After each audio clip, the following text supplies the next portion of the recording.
You especially welcome to my YouTube channel. My name is Lori Elijah, and this right here is frankly speaking with Lori. I am the girl with the tea. I give detailed analysis of reality TV shows like Big Brother Naija, like Nigerian Idols, like The Voice Nigeria. Basically any reality TV show that actually interests you, it automatically becomes my interest as well. I literally carry on my head. I give detailed analysis, I give detailed reviews. I run commentaries also because I want us to have fun. I want us to catch cruise. I want us to, vibe to stuff like that. And reality TV shows are not the only kind of content that I put out on my channel. I also do movie reviews. So you see this Glory Elijah of a girl, she's a very, very boring sport. Guys, for real. I am super, super boring. However, whenever I feel like passing my time, just having my own fun, chilling, being in a zen mode, I catch up on movies, which I find very, very interesting or exciting. But also, guys, I love reviewing those annoying ones because, hey, we have to call them out. You cannot come and waste my data. You cannot come and waste my precious time watching some really annoying movies. And I also talk about trending social topics because, of course, this life has to be balanced, okay? It's not all about entertainment and fun all the time. We also need to talk about those serious issues that concerns me, also concerns you as well. You're about to have a blast on this channel. I also share my life experiences from time to time. Yes, that is when people ask me to talk about it. But if people don't ask me to talk about it, sometimes I do not feel the need to talk about it. I like keeping my private things private. But once again, you are welcome to my YouTube channel, and as I told you before, you are in the right space. Trust me, you will be so addicted to this channel. People are going to be asking you, what's happening with you? Are you okay? And hey, don't forget to turn on post notification, all right? That is the best way for you to always receive alerts of my videos. So you see what I'm doing on my screen right now, just do exactly that and you'll be cool. See ya. Hey guys. Good evening. You are welcome to this impromptu Wednesday FSWG YouTube live stream. So usually we do this every Saturday, 3 p.m. WAT or 4 p.m. CAT. But then something quite interesting happened over the week, and I've been having a lot of arguments with my friends, with people in my close circle, and I just got tired of all the arguments because, guys, my own position is quite clear, not the usual going with the crowd kind of position. But listen, I decided to just bring it on my channel because I know that this is the kind of conversations that we like having on here. So hence the reason for this impromptu conversation. If this studio is looking a bit dark, apologies for that. I'm going to turn on my lights soon. Yes, my lights really make me hot a lot. So I just thought I should just keep it cool, calm for now, and then much later I will turn on my lights. But then I want to thank all of you for coming through. I'm seeing 74 people here. I know that it is not easy for you guys to come through for a weekday live stream, and I am really grateful. I do not take it for granted. I appreciate all of you so much. Before I continue, let me just say hi to you amazing folks. Oh my God, I'm seeing so many amazing people here. I'm seeing Natural Oma. Hi, Natural Oma. I am so happy to see you here today. Mickey! Yes, Mickey, I'm happy you're here. Mickey has a lot to say about this particular conversation. I'm super excited that he's here. There's also Chukuyem. Hi, what's up? What's up to you too? Mickey said family meeting has begun. Yes, so this is a family meeting because it also involves family people. Yes. Ishmael Cow. Hi, Ishmael. Look at me. Okafor Jane Cynthia. Oh my God, Jane Cynthia, where have you been? It's been ages since I last saw you on this channel, but I'm glad you're back. We have Nora. Hi, Nora. We have Cynthia Kosiso. Cynthia, you are absolutely welcome. We also have, hi Cynthia. We also have Faiz. Hi Faiz. I love you so much. You're simply amazing. Thanks for joining. We have Queen Ease. We have Juicy.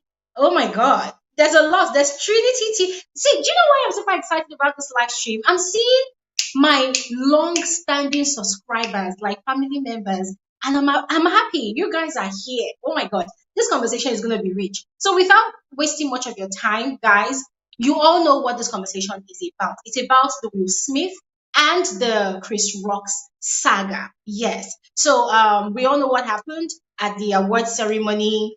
Chris Rock had made a joke. Yes. referring to Will Smith's wife, Jada's hair, and she did not find it funny. And so Will Smith, probably standing up to defend his wife's honor, had gone ahead, walked up to the stage, and dished Chris Rock a dirty slap. That was a very, very dirty slap because it was public and Chris Rock did not see that coming. So it has sparked up a lot of conversations online. People are livid. People are saying a lot of things. A lot of people have opinion about this. Yes, it's making waves on the internet. People are not about to let this conversation die down.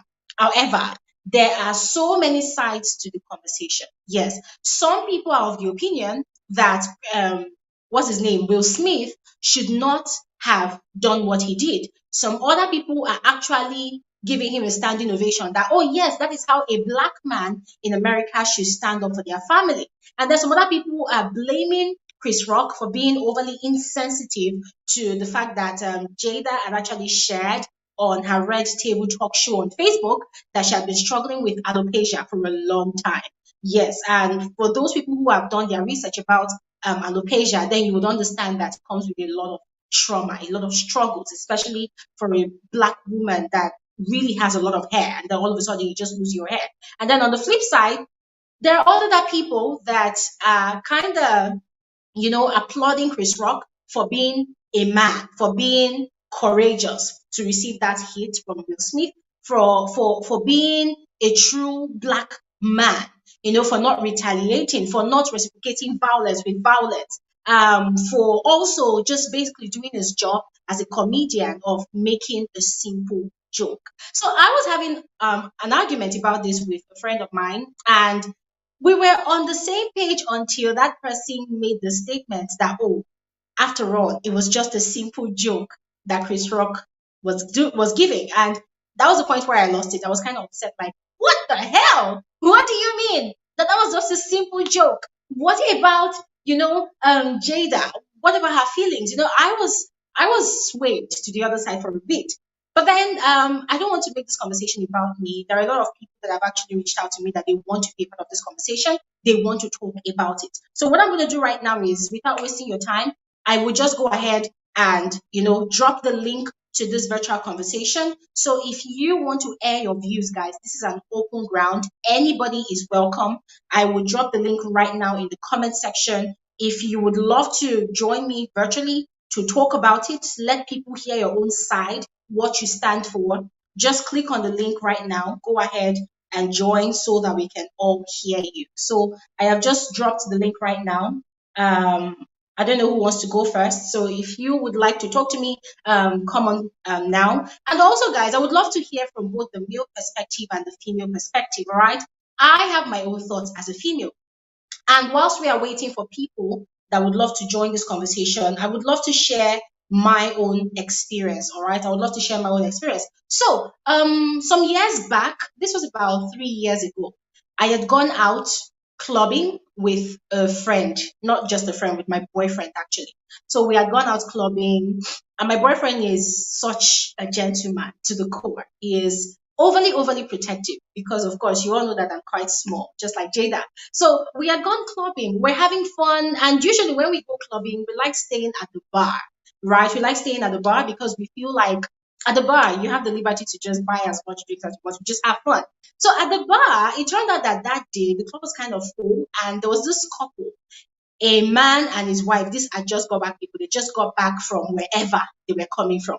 So the woman looked upset and she just stayed there at the bar like this, like she was literally fuming. And the guy himself, the guy was also there.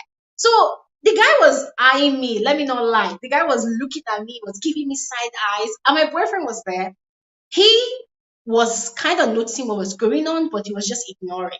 So the guy was kind of looking, was staring at me. And so I also noticed that. And also, I forgot to mention that there was a friend, a female friend.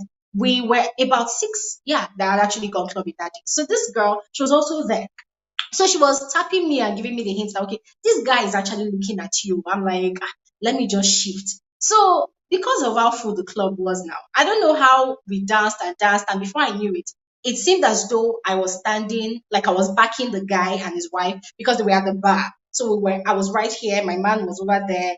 I didn't know my man was actually watching all what was going on. So the way this guy was looking at me, was looking at me like he wanted to kill me. So this girl, she now tapped me again that the way this guy is looking at you is very scary. Before I would even turn to say Jack, this guy just blotted out, "Get the F out of my front, you effing bitch." Like he called me a bitch. Guys, unprovoked. This was how this person said what he said, and I was kind of confused. So my man had been seeing everything that was going on, and before I knew it, he was upset, and he just walked up to the guy. I was like, "What did you call her?"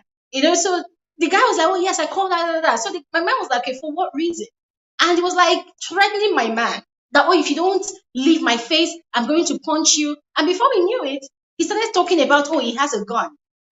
That if my man does not leave his face, he was going to shoot my man. That was where it comes like say club one can scatter. It comes like say club one scatter. Now, to cut the long story short, my man was literally trying to protect me. He was trying to defend me. He was trying to fight for me. Not like physical violence, but basically trying to show or prove to this person that, hey, if you think she is all this ulosho, all these call girls that just waltz into a club like that, no, she's got a man here standing with her. But this other person was all busy throwing fire and brine. So now I'll beat you, you mother effer. He was just gyrating. And my man too was like daring him, do your worst, do your worst. So at that point in time, to be very frank with you, I was scared, but at the same time, I was also disappointed because I know my man to be a gentleman to the core. He does not talk, he does not do anything, nothing, right? Like he's so chilled. So I was kind of disappointed that, okay, why couldn't you for once, at least for this first time, just let it go? Even though the guy called me a whore, even though he called me a slut, whatever he called me, just let it go, you know? So I was trying to protect, like, move him away from this person, but he refused to budge. For him, no, the guy has to apologize to me. So it was crazy. But thankfully, we were able to calm my man down. We were able to calm him down and move him away. The other guy, they pushed him away as well. They told him and his wife to just move away from that area. So by the time we went back home, we had the conversation. I was very upset with him. I was very, very disappointed. And for him, I was kind of particular about the fact that I felt embarrassed that, yes, I understood he was trying to protect me, he was trying to defend me, but I just felt like you should have just walked away, you should have just let it go. Why am I bringing this story? I'm thinking about this Will Smith and Chris Rock's situation from Jada's perspective. Because whilst all these things were happening, whilst all this noise was happening, in my head, I was asking myself, what did Jada say? Was she proud of Will Smith? Or did she tell him that she was disappointed? Because I was thinking, if I were in her shoes, I might be disappointed that, okay, fine, even though you're trying to defend my honor, walking up to that stage to, hit somebody, I just felt like, nah, that is not what my man would do because my man is not a violent person. My man does not reciprocate violence with violence. That was the way I thought about it. But when I had a conversation with my boyfriend, he came from a very different perspective that, listen, for no reason will we go out to have fun and then people take monopoly of the environment, of the fun. And then I will never allow anybody to disrespect you, never allow anybody to call you all sorts of name or to insult you in public, not to even talk about, even in private. Never will it happen in my presence. So yeah, it made me love him more. Like, oh my God, I have a knight in shiny armor fighting for me and all of that. Yes, the love became more intense, of course. But I don't know. I was kind of double minded about it because of the kind of person I am. Even though I am a YouTuber, even though I am public on social media, I also live a very, very private life. And I would not want to do anything that would kind of negatively put me in the public's eye. Right? So that was what I was thinking, from the female perspective, did Jada feel embarrassed or not?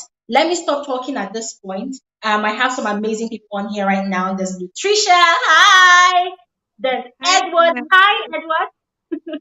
hi, hi, hi. Good evening. Hi. You're Good welcome. evening, Elijah.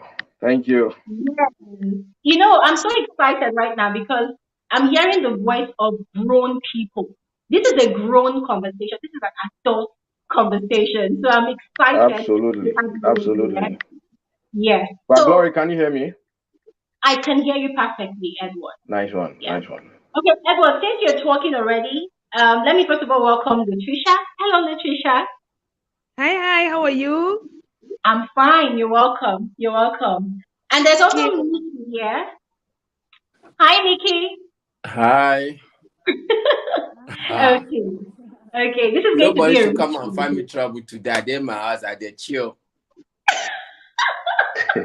No problem. No problem. Okay, so let's start the conversation. All right. Oh, we have someone here as well. I forgot to introduce. We have Mr. A. Hi, Mr. A. Hi. Hey, how's it going? You know, the way I'm hearing you people's voice, some people are ready to blow hot arguments on this live Ah, stream. people grammar is going to come out in full force. I'm telling you.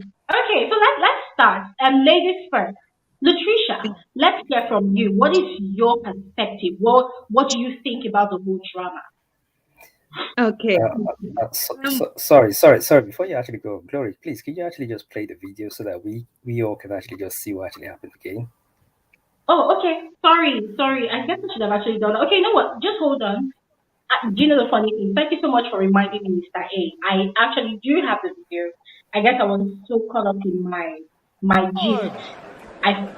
Jada, I love you. G.I. Jane 2, can't wait to see it. All right?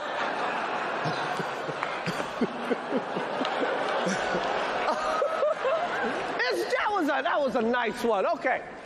I'm out here. Richard. Oh, wow.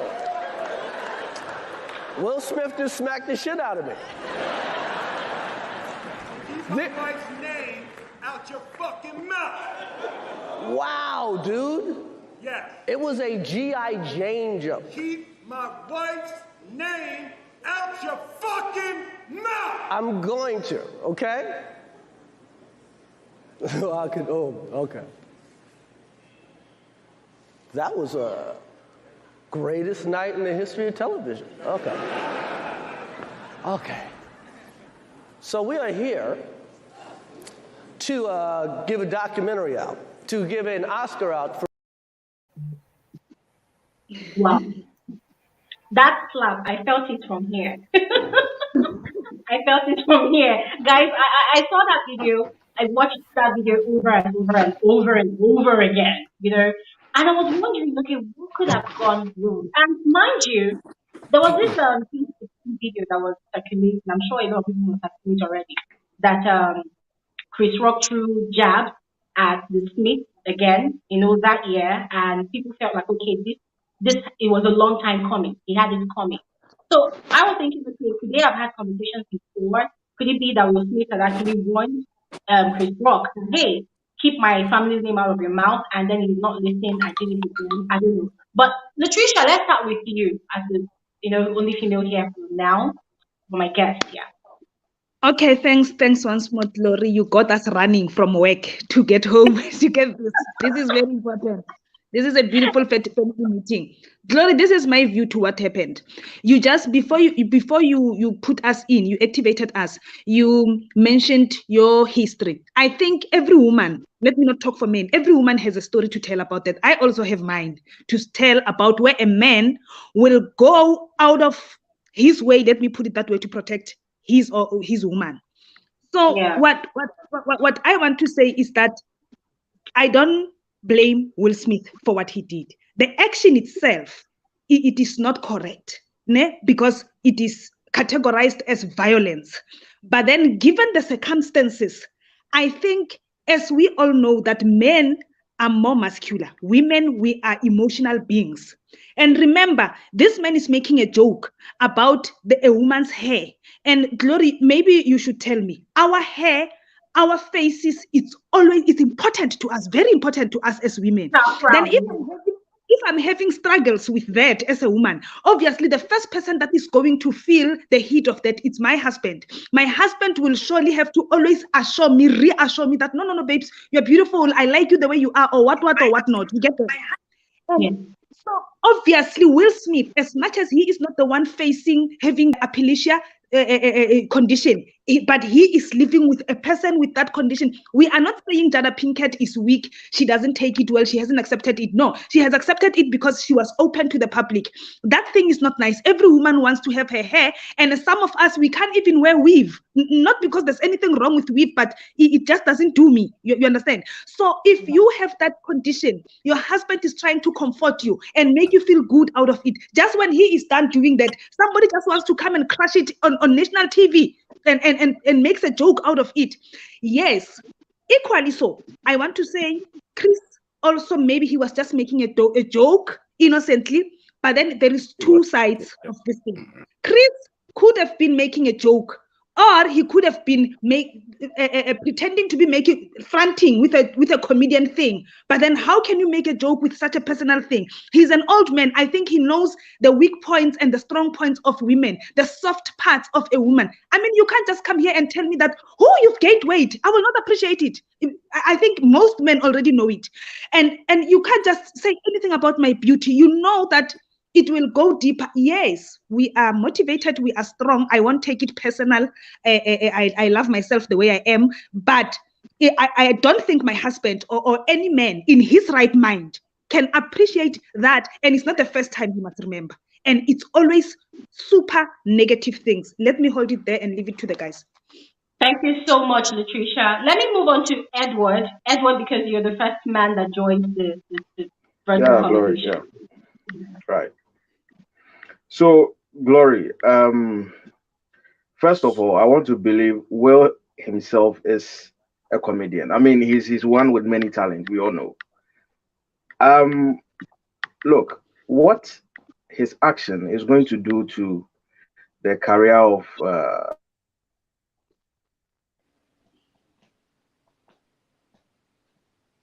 Edward, we can hear you. We can't hear you now. Are you there? Hello. Okay, so I guess he has a connection problem. Let's quickly move on to Mickey is not here. Okay, Mr. A, let's hear from you. I was going to call on Mickey because he was the second to join.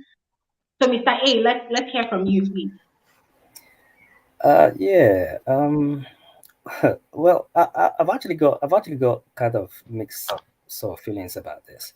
I mean, the whole. I mean, when I actually spoke to people about this, my first impression was not actually my first. I'll always say, Will really messed up. He messed up big time.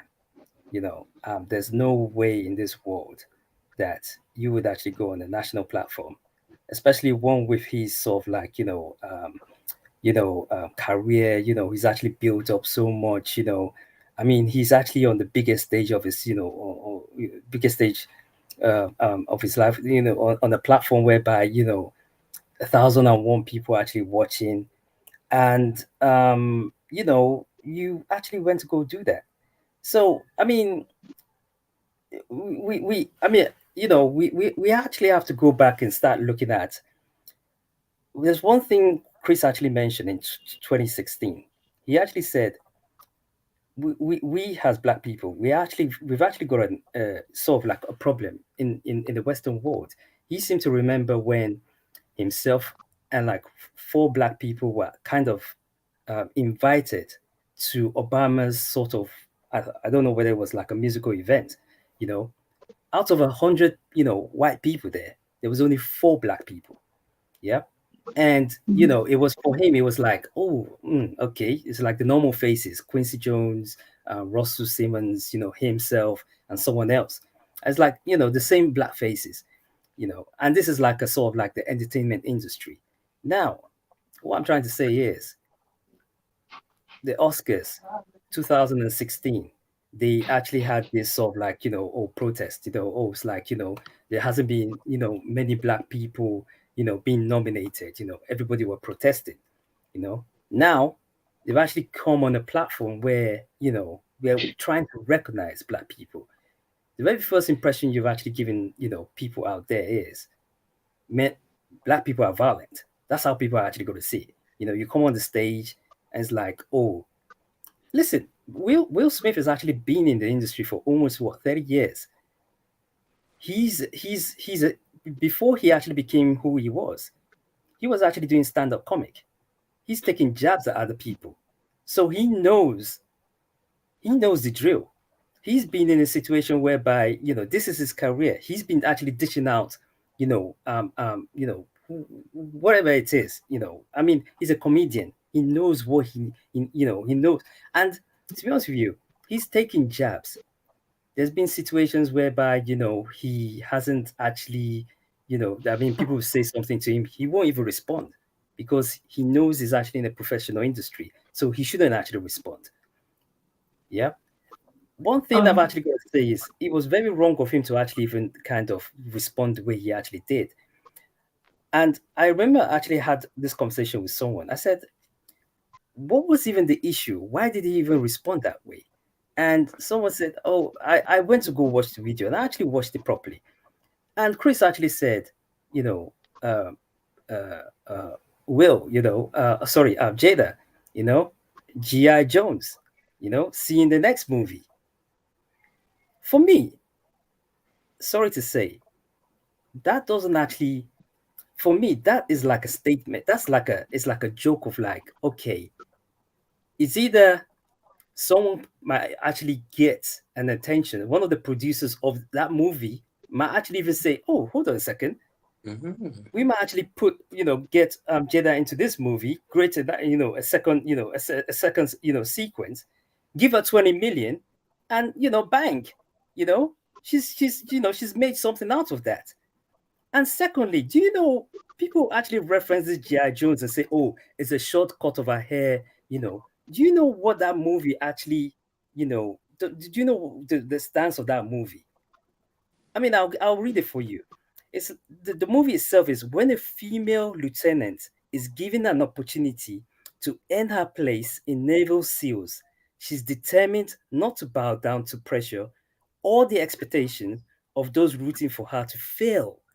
What does that actually tell you? That character of that person, G.I. Jones, G.I. Jane, what does that actually tell you? So if Chris Rock is even mentioning something, oh, G.I. Jane, seeing the second part, I think for me, he's actually giving, Jada a sort of like a big up, because yes, boy, I agree. It's like, you're a strong female, you're a strong character, you're basically you're that person whereby, hey, you do, you stand up for what you mean. And that's what I actually feel. And I think, to be honest with you, when that thing actually happened, Will was actually laughing when it initially happened. You can actually see Will actually laughing about it. Something must have actually happened. He looked at Jada rolled her eyes or whatever. I said, why are you laughing? So who knows? We don't actually know what Jada actually said or, what. And then, Will got up and he did what he did. You actually mentioned your own personal experience. Yeah. You actually said, oh, your boyfriend, he was trying to defend you and stuff like that. Ask your question, Glory. Did your boyfriend actually hit that other person? No. Why didn't Jada do anything to actually calm Will? Okay, Mr. A. Wow, this is a totally different perspective. I mean, you see, this is why I love conversations like this. Everybody has different ways of thinking about things like this. Thank you so much for bringing to light that angle. Your angle is valid. Latricia's angle is valid. So I would love to hear Mickey's perspective, and then we'll still come back to you all again. Mickey, let's hear your own part. Hello, can you hear me? We can hear you, Mickey. Okay, well, this is just my 2-cent opinion. What Will did was wrong on every level. That there are better ways for you to defend your wife's honor without resorting to violence. Like Mr. A said before, when the joke was made, Will was actually laughing until the wife, women, let me know, I don't want to generalize women, say women, may person be careful. It's what happened. Eve carry apple, give Adam. This is what we are suffering now. This is exactly Come on, that's cliche. this is exactly what happened because we was laughing.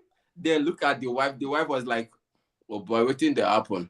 Before I know it, the man can't react. So what Will did is wrong on every level. He could have handled. He could have handled the situation in a better way. And I'm still like I still can't get to wrap my head around the whole slapping and everything. And Will is a comedian himself. So, and the joke, Will, I was watching it. I was watching a program on CNN. Chris Rock never knew about Will's wife medical condition. It was said on CNN. Yes, he never knew Mickey, because a lot sorry, of people. hold on a second. I'm sorry to cut you short. I'm sorry. I kind Okay. of find that hard to believe because I saw some pictures that dated way back to like 5 years ago, 4 years ago, Okay. and it actually showed that Chris Rock is kind of close to the couple. I don't know what their relationship is, but I feel like in that Hollywood black community, there's some kind of brotherhood, sisterhood thing going on there. You know, everybody's looking out for everybody. They tend to have each other's back, if I am not wrong. But from pictures that we've seen, and also, I don't know if you've seen her Red Table Talk. It's on Facebook. It's a huge deal. The first time I came across that Red Table Talk show that they do, I came across it, that was about 3 years ago. It's a huge deal. Trust me, it's a huge deal. So imagine when the whole cheating scandal came up. Okay. Everybody heard. Let me know, let's say hypothetically, the whole of America heard. You know, imagine if they heard and then us here in Nigeria or every other African country, we also heard because of course the internet is, you know, it spreads information like wildfire. So I find it really hard to believe that Chris Rock was not aware because number one, he's a comedian. Comedians, they do their research before they make jokes, if I'm not wrong.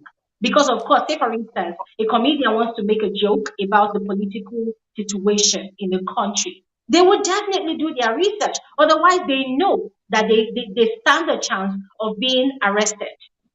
I don't know, put me if I'm wrong, but that's what I think. So I find it really difficult that he does not know because come on, that's alopecia thing. See, It was public. and for the fact that you might have a successful she might have a successful show online or Facebook, that doesn't mean that everybody in America watches our show. You Uh, understand? Do you get my point? You might Okay. have a successful show. That doesn't mean that everybody in America watches our show. And this is from people close to people close to Chris Rock. Chris Rock is not a malicious person. People have been giving a very good testimony about him. If he knew about Will's wife medical condition, he wouldn't have made that joke. Okay, let's take that aside. How on earth will you stand for Will? Will you stand for Will for hitting Chris?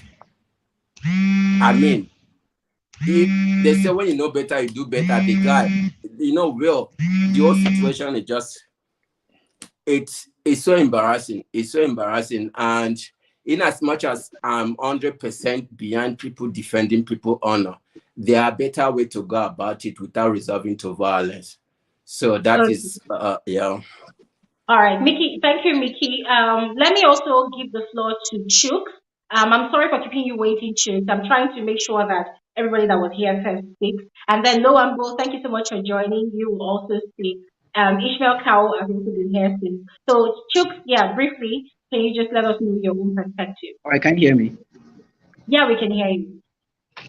Okay, the thing is, I'll start off by saying, I honestly don't think Will Smith would have, excuse me, I honestly don't think Will Smith would have done that if that was, like, take away Chris Rock.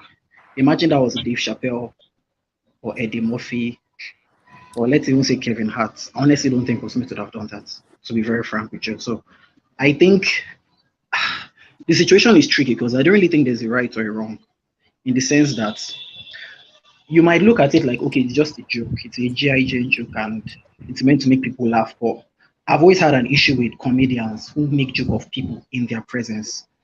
I'll be kind of get what I'm trying to say. Like, you can make joke Yeah. of your fellow celebrity, but at least let them not be there because it's extra embarrassing when the person is now forced to laugh at your joke in front of everybody, even though they may not necessarily find your joke funny. So I understand that Chris Rock meant no bad intentions and stuff like that, but at the same time, okay, alopecia, or if that's what it's called, because I didn't really do much research about it. You might say that okay, it's not fatal, like you might not be able to, you won't die if you have it, maybe just the hair loss and blah blah blah. But at the same time, what might not affect you in a way might affect another person. Let me give an example. There can be two fat people now that are celebrities. The first person that is fat might be having issues with his or her overweight. The second person might be like, ah, yeah, I'm just fat. Oh, it doesn't really matter. Nothing really. So if you say a fat joke to both of them, they'll take it different ways, but it doesn't change the fact that both of them are fat. So we might say that okay, it was just a joke. It's just alopecia that they didn't need to take it the wrong way. We don't know what goes on behind the scenes. We don't know whether Jada Pinkett is actually she's actually like really traumatized about this ahead. See, she does it doesn't need to be fatal. We see celebrities, the smallest of things, maybe a scratch on their face, they're having issues and they're having sleepless nights and stuff. So we don't know how it affects her. And she will definitely relay this thing to her husband. So we don't know how they take that alopecia issue and how seriously it is for them. So to just assume that maybe because it's not really a big deal, we don't know the severity of it. I've seen some people that commit suicide because of a defect they have in their body that we might not even think is much because someone made fun of them. So I think we need to take that into consideration as well. So that is Oh, wow, that's sad. But thank you so much, Chris. I really love what you said. And let me just quickly chip something in before I give the floor to Ishmael. I went on to Google to dig deep into what alopecia really means because I was kind of confused. I had an idea, but I really wanted to know if it was deadly. And most researchers there said alopecia does not kill. I'm sorry to say, but whatever takes away the confidence of a woman, whatever takes away the self-esteem of a woman, it has already started killing that woman mentally, emotionally. You might not see the woman physically dead yet, but it's only a matter of time.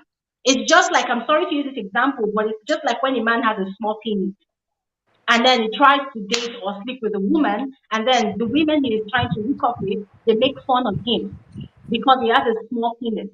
It takes away his confidence, his ego, right? And then before you know it, that person might fall into depression.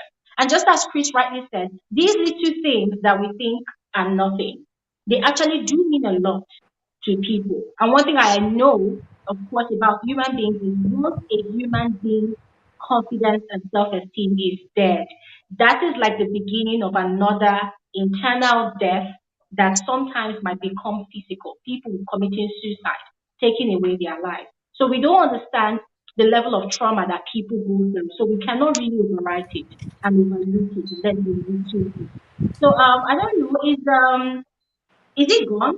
Okay, let me just give the floor to Loambo. The other person is gone. I don't know why. Loambo, you're welcome. Hello, Glory. Hello, panel. Thank you for Hi. the chat. I just Hello. saw this online and thought to hop Oh, on. Very interesting topic. I think what I feel is that so a lot of my research is on hair, as you know, oh Glory. yeah. So hair dates back for a woman, especially a Black woman. Hair dates back to, prehistoric times where it's an integral part of our identity.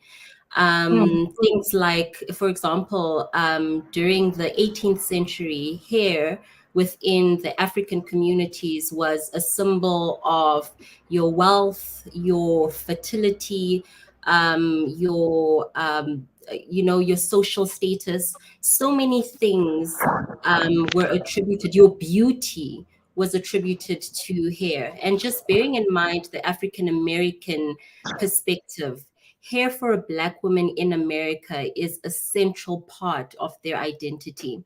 And with that said, I think that Jada, in her Red Table Talk, like you were mentioning, Glory, earlier, she has been documenting her process or her journey with alopecia since it started.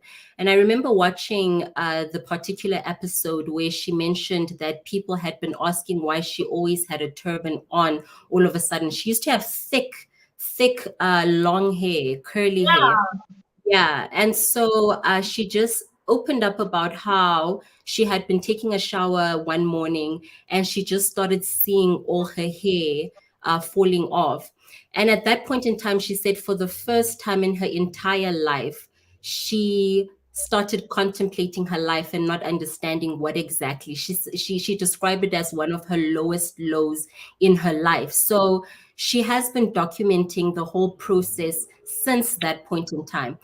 So now whether Chris Rock knows about this or has watched this journey, that's besides the point. I don't think that's the central thing here, because Chris Rock, essentially, he's a comedian. So comedian make fun of anything and everything, like the one panel member mentioned a couple of years ago when Jada had boycotted the Oscars. She mentioned that he mentioned that Jada boycotting the Oscars is like him boycotting Rihanna's panties. She was not invited. He's not invited. So just showing that she's not invited to the Oscars, though she's boycotting the Oscars. So as a comedian, he's been making jokes about Jada. And at this point in time, I think what happened with Will Smith in this particular situation, I think he's just had enough of society making fun of him and his family. I agree that I cringed, by the way, when I watched that thing in the morning, when I heard it on the radio, that this was what had happened after, just before he won his Oscar. I went and watched it and I cringed because I was like, oh my soul, what a way to take away from the wonderful moment he's been waiting for his whole life to get an Oscar. But at that point in time, I agree with one of the panel members.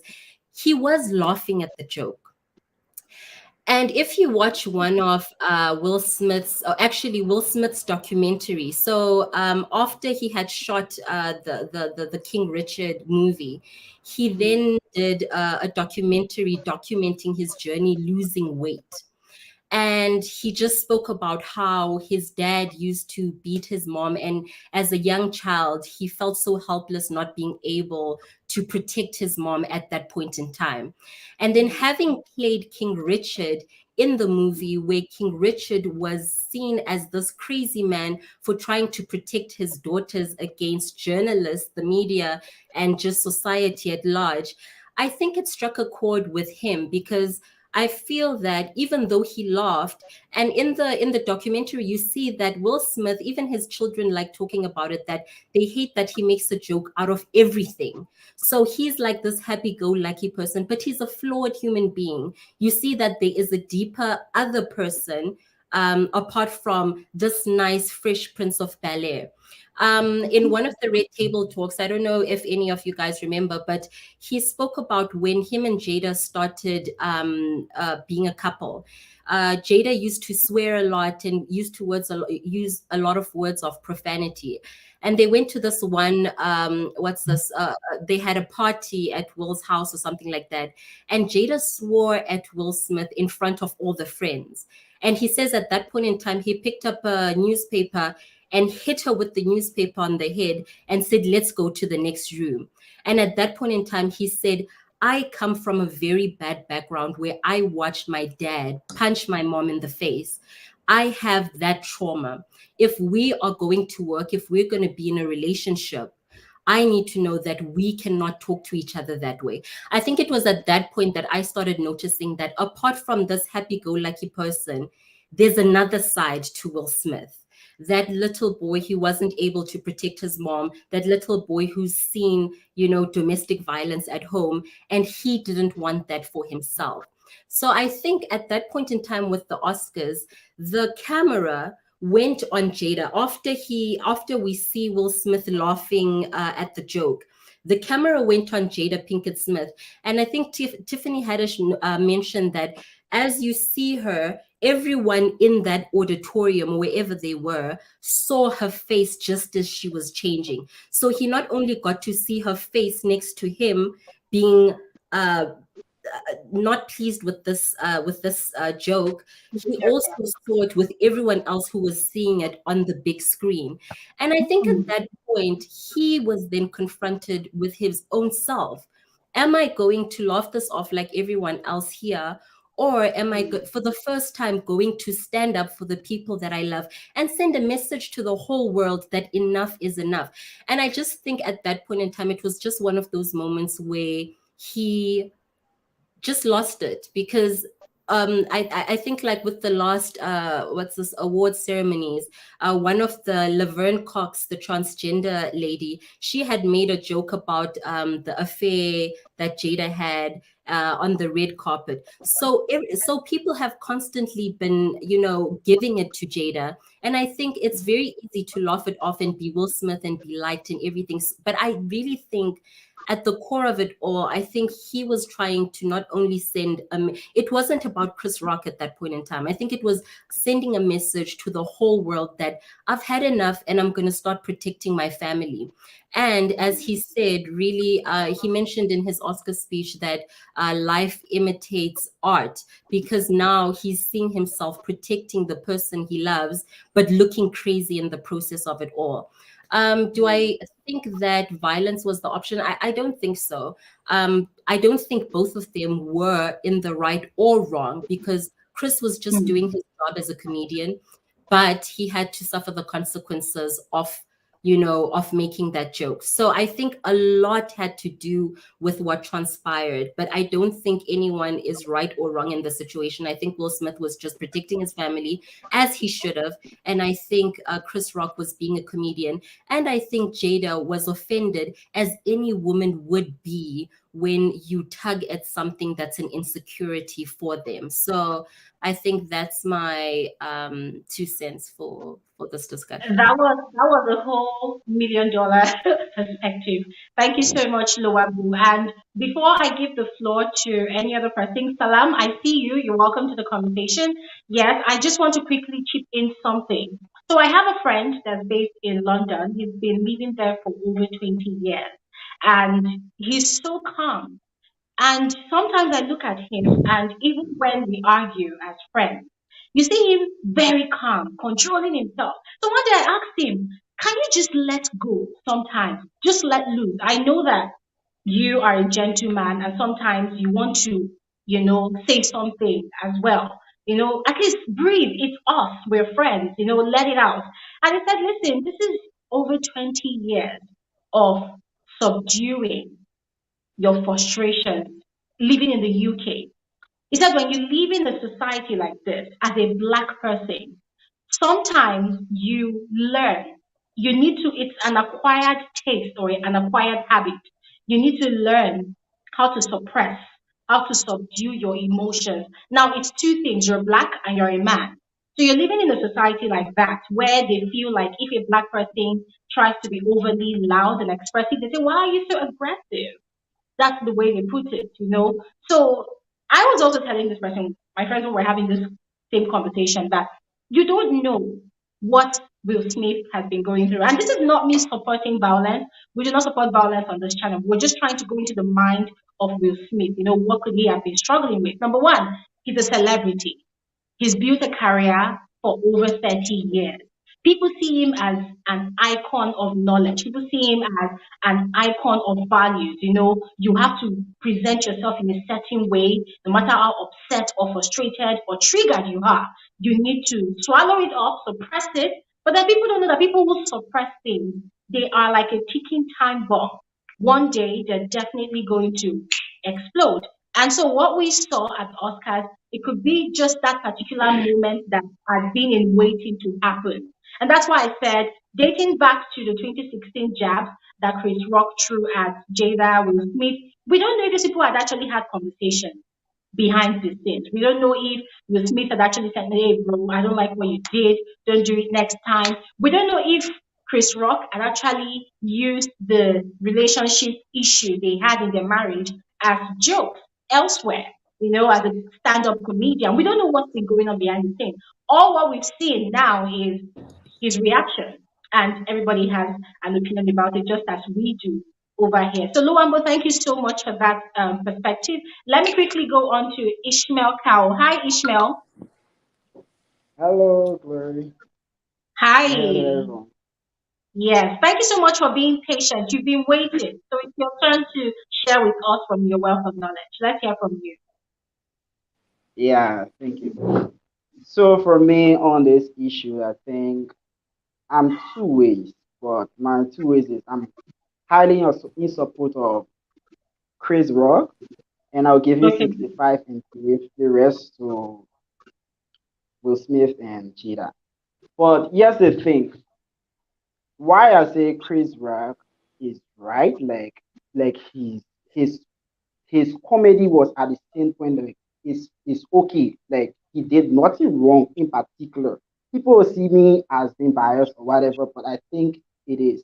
If you I guess you're somebody who can watch America Got Talent, that's one of my favorites. And if you look at some of the comedians that go there, they pick at everything and anything to talk about. They pick out even the judges. They can even start from Samuel Cowell all the way to Howie and everyone. They will pick at them one. I mean, something personal. They will go to them. And yes, they have the power to even stand up and talk back or even say anything, but they subdue all that anger and then maybe afterward they touch they can go back to the contestant, whoever that comedian that is giving a joke, and then they talk about it. So the same goes to Will Smith and Chris Rock. I mean, they have been friends for all the long time, and people will say Chris Rock or even Chris Rock, he himself say that he don't know that particular thing, the particular sickness that Jada has. For me, I would say no, but then uh he's making jokes because that's what comedian does. A comedian will even take your sickness and try to make fun out of it so that you can smile and know that care less about this. Don't worry about your sickness. Just live the moment because you have to live it as a human being. And I guess probably that's what Chris Rock was doing. But then it came out of on the wrong end um for Will Ajita. Smith because yeah, for Jada also, yeah, because like she been suffering with her own sickness for quite some time, for a long time now. Sometimes like for a long time, and she felt very offended that he, of all person, whether knowing it or unknowing it, like he would hit her, and I mean she felt it. But then Will Smith now, maybe like the first panel said, he tried to protect. I mean, there's a whole lot of ways to protect your wife if you want to protect her. That could be you subduing your anger at that particular moment and reacting afterwards. I'm not calling for violence, but reacting in a more appropriate way. That could be suing, it could be any other way. But then you going up there for something like you went there for a particular program, that Oscar that you long been yearning for. Now you go there and I mean slap your friend. It is uncalled for, absolutely. It's totally uncalled for. And Chris Rock on the other hand, Chris Rock on the other hand, even though you can make jokes, I mean, you can make jokes at anything, but you should have certain limits to that. Understanding a person's feelings, a person's emotion, you should be able to know how to carry a joke out. But I mean, joke is joke, and he as a comedian has all right to just carry on anything, and he could even use the Peter that was right behind him. I mean, just to even use her blackness for an example, and just cast a joke on it, like, and I mean, she'll feel offended, maybe, or maybe not. That could be a way that she will express it. She wouldn't go up there and like say, hey, because of this and slap. It's uncalled for what Will Smith do. Okay. So I would just pause there. All right. Thank you very much, Ishmael. Thank you very much. I'm gonna zip my lips for whatever I want to say. I'll allow you guys to speak. So, Salam, thanks for being patient. Let's hear from you, please. Hello, everyone. Can everyone hear Hi. me? Hello. Yeah. Okay, good. Sorry, it's cold out here. Um, Sorry. well, I'm not going to pick sides. they are both a little bit to be blamed in the sense that, yes, we know Chris' job is to crack jokes, but there should be a line you do not want to cross. There should be that thin line, and you don't want to cross that thin line. Will, on the other hand, his reaction, was it called for? Yes. Did he react the wrong way or the right way? Yes. He could have done it better. Is there a way he could have done it better? Yes, so many ways. However, we as humans, we are quick to judge. Oh, he should have done this, he should have done this. We do not know what the family has been going through before that. Jada came out publicly in 2018 to talk about a sickness. Will must have been battling with this probably before that. She kind of succumbed to the sickness that, okay, you know what? Rather than me seeing my hair fall off and just go bad. That was that decision, that was that call. Also, I don't know if anyone has read, there was one of Will Smith's biography where he spoke about how he witnessed his own father hitting his mom at the age of 9, and he couldn't really do anything to like kind of show support of his mom, and that was the woman he called his love. In this case, Jada is someone he loves, and Will Smith and his family, they've been in the eyes of the public for a very long time, from entanglement to different issues. We have to give kudos to Will. He has kept his cool all this while. It's part of the job, right? I think he got to a breaking point, and that breaking point was what he did to Chris. Why he did it? I don't support violence. There is no way he should have done that. Chris is Will is a cool guy. Everybody knows Will to be a cool guy. He's one of the greatest actors in the last 30 years. Does he deserve an Oscar? Yes, he deserves an Oscar. It also shows us that Will is human. We as human, there's that one-off situation, and probably that one-off situation was Will's Oscar moment. At that point, I'm sure he's learning from it. I'm sure he has learned from it. And I'm sure Chris also would know not everything is meant to be a joke. When it comes to health reason, you don't play a joke about that. That's I just find that was just too extreme. Yes, in the comedian, we smiled at it at first, but you know what? He looked at his wife. His wife was not having it. I'm sure the wife would have told him, you know what? While all these things were going on, you never backed me up in the media. So that was also a point for him to show, okay, well, I respect my wife. I want to support my wife. Going about it that way, no, nobody supports that. But we all should not take away the fact that Chris made a comment that he shouldn't have made. We are going away from the fact of what Chris made versus the action of Will. He is wrong. We need to accept the fact that he is wrong. He's a celebrity. He's wrong in every fact. But that does not mean that, oh, Chris, what Chris did is a good thing. Yes, kudos to Chris for keeping his cool. It's not everyone in that place would have done that. And also, it brings me back to, if you all remember, Jada was dating Tupac. I'm sure if it was Tupac who was sitting on the seat and that comment was made, you'd think Tupac would sit down where he was? No. We all need to we all need to understand that fact. No, there is no call for violence. Yes, but he's a human being. We have criticized him long enough.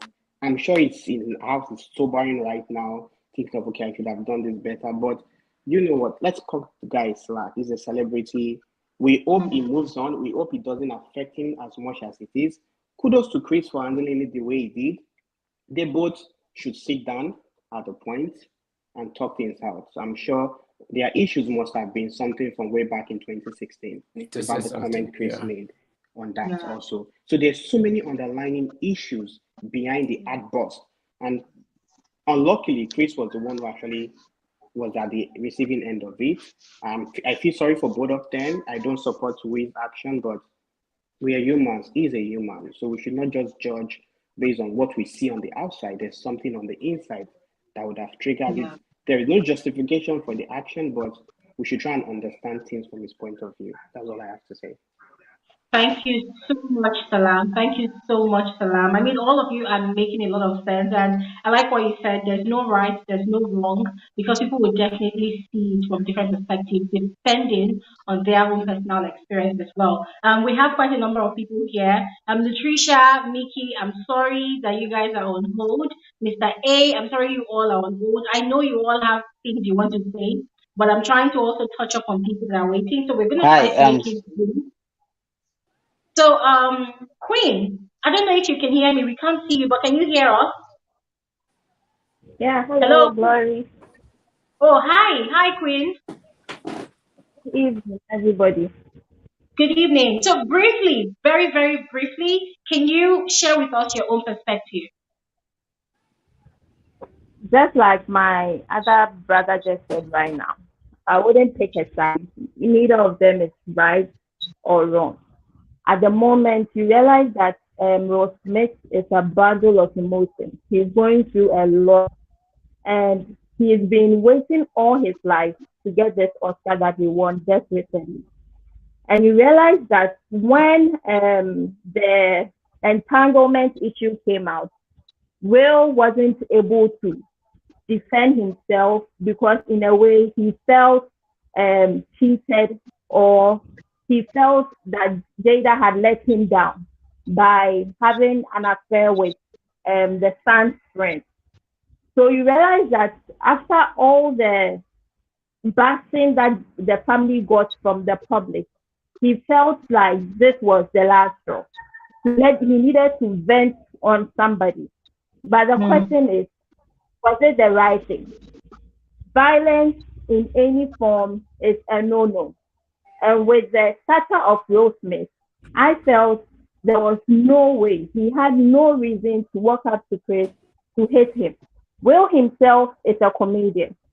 If we want to be protected or defended by our husbands, are we saying that they should go about fighting everybody who says something about us? No.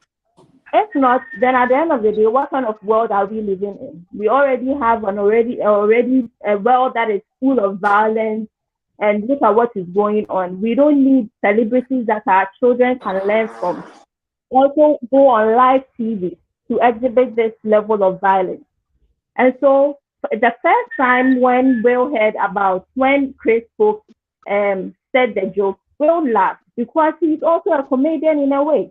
So for all you know, Chris was complimenting Jada. What if Chris had said, "Oh, Jada, see you in Wakanda Part 2 or Black Panther Part 2? Why is it that we as women sometimes we don't take compliments? We tend to see the bad side of everything that a man says to us just because we feel maybe we have issues with them. So in a way, Chris was complimenting Jada. If you watch G.I. Jane, it's not a bad movie. It's actually a movie about the strongness or the strength of a woman. So in this sense, if we tell comedians that you have your limit that you shouldn't cross, then there will be no comedians. The ironic thing is the Oscars is the only ground where people are made fun of once every year. And so you realize that even the ladies that hosted the show, they made fun of a lot of people. What if it was a lady who made that comment? Would Will Smith have walked up to the stage and slapped the woman? Would we be here saying that? So you see, you have to look at two sides of the coin. Chris is a comedian. Will is a husband, and he's going through a lot. So I feel he could have handled it a bit more different than he did. Thank you, Glory. Thank you so much, Queen. I'm just seeing a comment here in the comment section from Truth Hearts. He said, or she said, the lady that played G.I. Jane also cheated on her husband with a man half her age.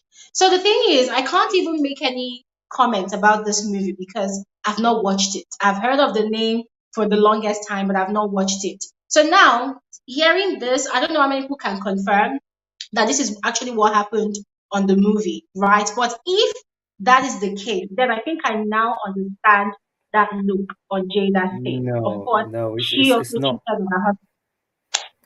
It, Sorry, it's someone not. was saying something. Yeah, it's not actually in the movie. What the person is actually saying is, I mean, Bruce Willis, who was the husband of Demi Moore, who played G.I. Jane character. Yeah, Demi Moore in real life cheated on Bruce Willis, so it's in real life. We're not talking of the character itself. So it wasn't in the Okay. movie. It So, It wasn't in the wasn't so in the I movie. movie. think I think it also makes sense regardless whether it's in the movie or real life because with Jada also it's a similar story. She cheated on Will Smith and they are still wallowing in all of that media trauma. So there's a lot of semblance. I'm just saying that now I understand that look on her face. Initially I did not understand. But now I understand. That look for me now, I feel like it's giving the vibe of okay, this is old story. Why do you have to compare me with, Demi Moore again? So I'm just going to end it there. Zim Dollar, hi, can you hear us? Hi, Glory. Hi, Zim. Hi, can you hear me? Perfectly. So briefly, let's hear your own perspective, please.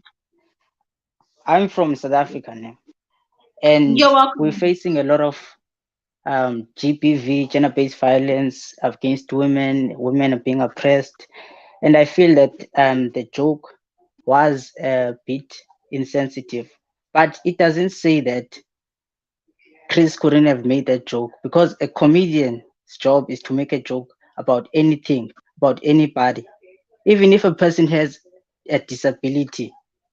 A comedian can make a joke about that person because it's a comedy show.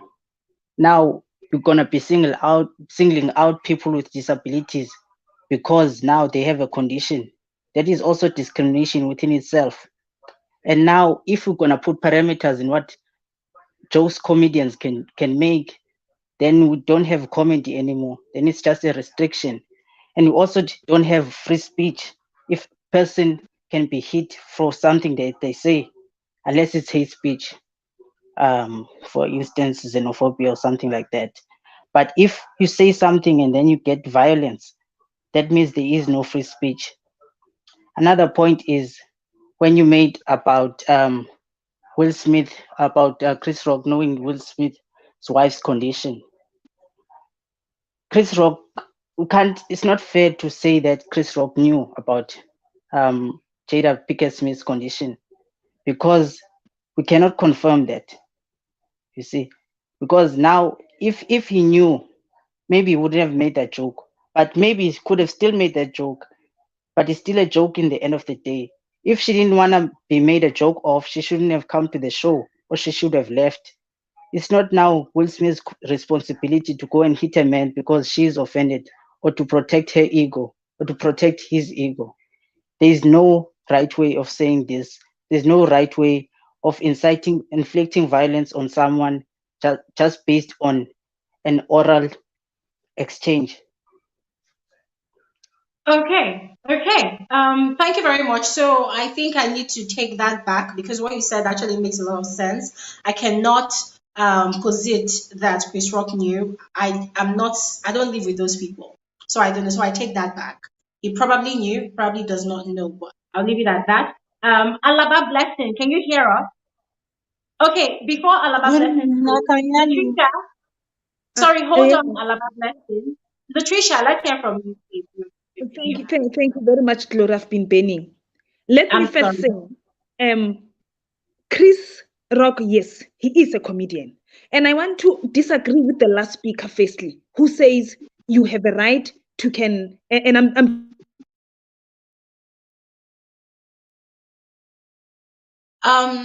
Latricia, oh my God.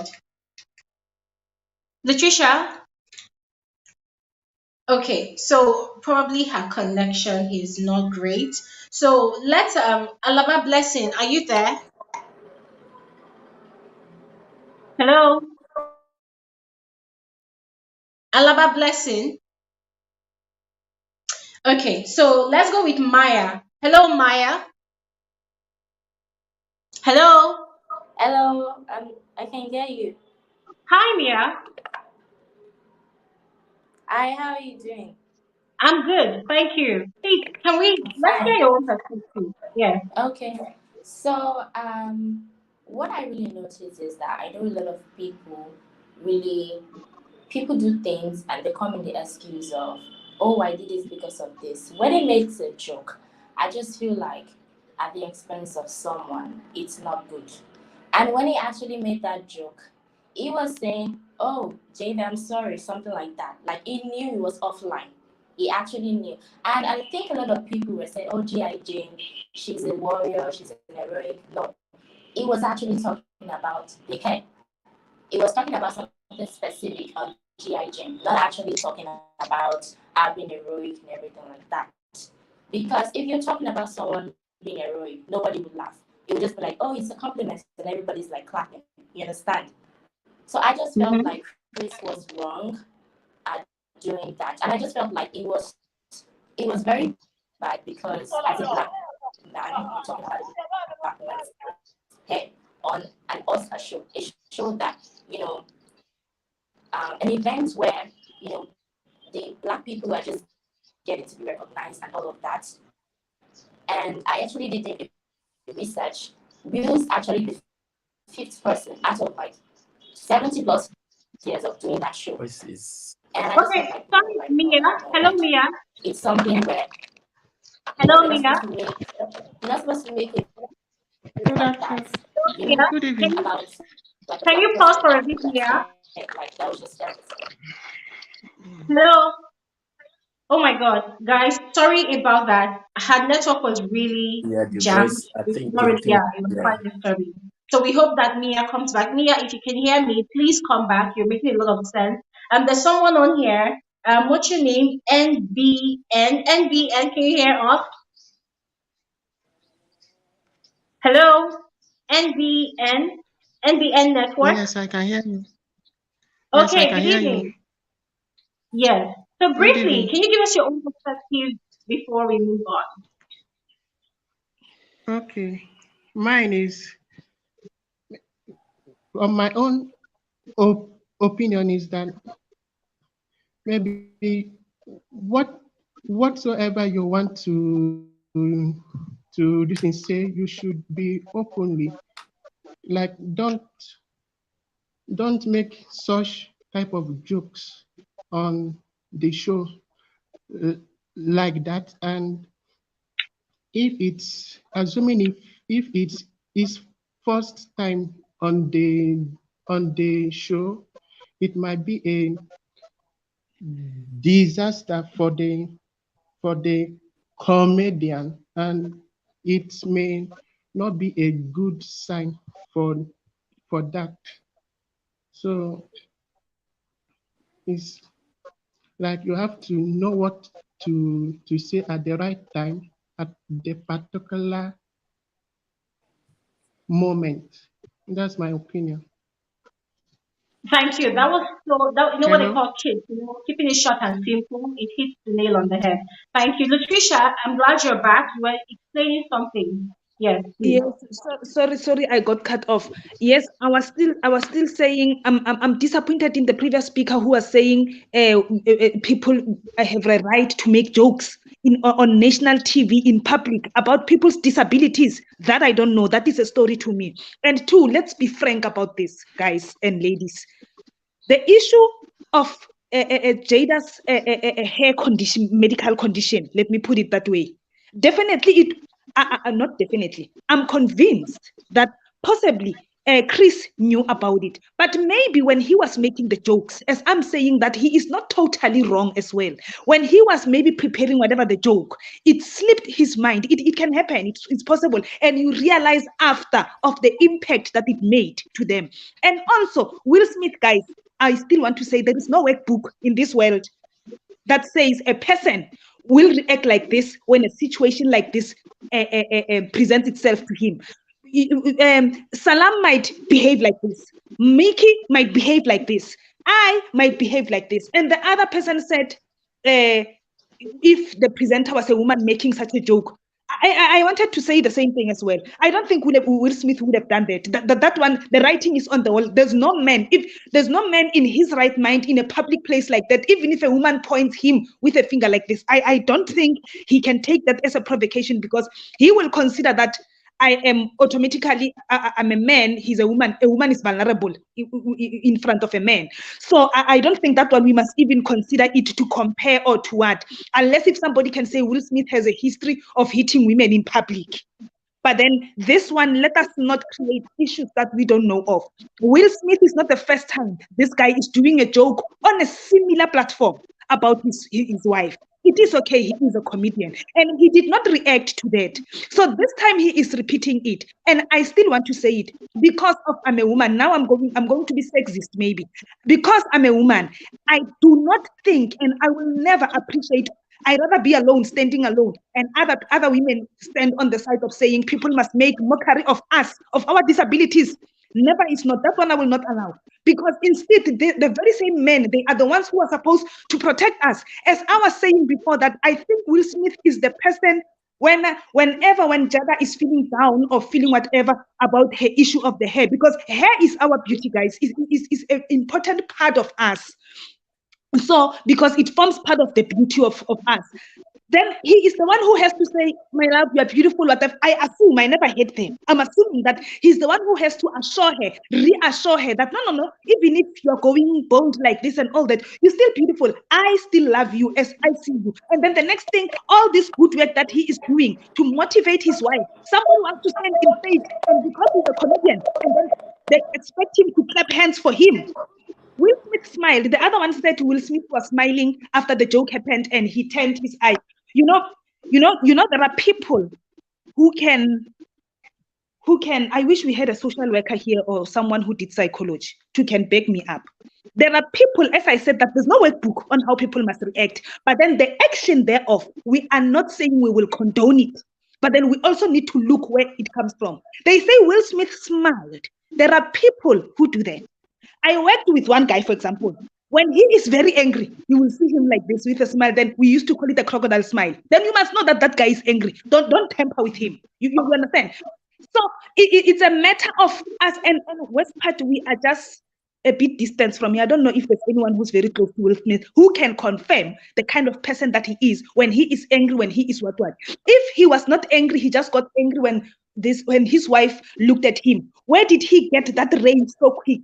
Counting the minutes from when Jada looked at him and he looked at Jada, and then when he went to the stage, let's count the minutes there and let's just be human. When he smiled, it was already working on him. He acted out of impulse. And yes, he is a celebrity. He worked his way up. Yes, he was a comedian. But people, let us not treat celebrities like they are not human beings. They are human beings. They have feelings like all of us. And he touched Will Smith's inner circle, that guy. Every man doesn't want with his, no matter how bad a bad wife I may be, but don't tamper with me, because definitely my husband or my boyfriend will not appreciate it. No matter, it doesn't matter how bad I am. Don't tamper with a woman in the presence of his man. Even if he was not present, I'm telling you, other men will even act to that. So it was not planned. He didn't know that they were going to make a joke about his wife. And then when he gets there, this joke comes in. He's been waiting for this moment. So because it was not all about the Oscar, I appreciate that as well. He did not say because I'm here for an Oscar, what? Let me behave. He remembered a very important thing. The wife, the love. One may divorce the other on the other day, but it doesn't matter. During our time in our marriage, I protected you. So I want to say violence is not an option, but I still maintain that his action, according to me, is justifiable. Equally so, we can say the Joker was just making a joke. Okay. But wow. Latricia is His action fire is not justifiable. No. By the way, guys, Latricia is a legal personnel. Yes. So if you're wondering why she's speaking fire, that is who she is. Thank you so much, Latricia. I love one statement you made towards the end. Let us not treat celebrities like they are not humans too. Yes, they are humans. They have emotions. They have blood running through their veins. And they However, make mistakes as well. violence They make is mistakes, yes. Yes, violence is not always the way forward. So for this segment now, I'm going to throw these questions to everyone, all right? And for those of you asking the comment question how you can join the live stream, I have dropped the link again in the comment section. You can click on it and you'll be able to join. So, Mr. A, let's begin from you. Looking at all things that have happened now, what would you have advised Will Smith to do differently other than that slap? Mr. A. Hello? Mr. A. Hello, can you hear me? Oh yes, Hello? yes, we can hear you. Yeah. I mean, for me, the one advice I would have said, Will should have actually have done differently was to just actually, hold it in, and then when he actually received his reward, give Chris Rock a clap back, twist it, twist the narrative, because the thing is, at the end of the day, people would actually then remember him and say, oh, hold on a second, you know what?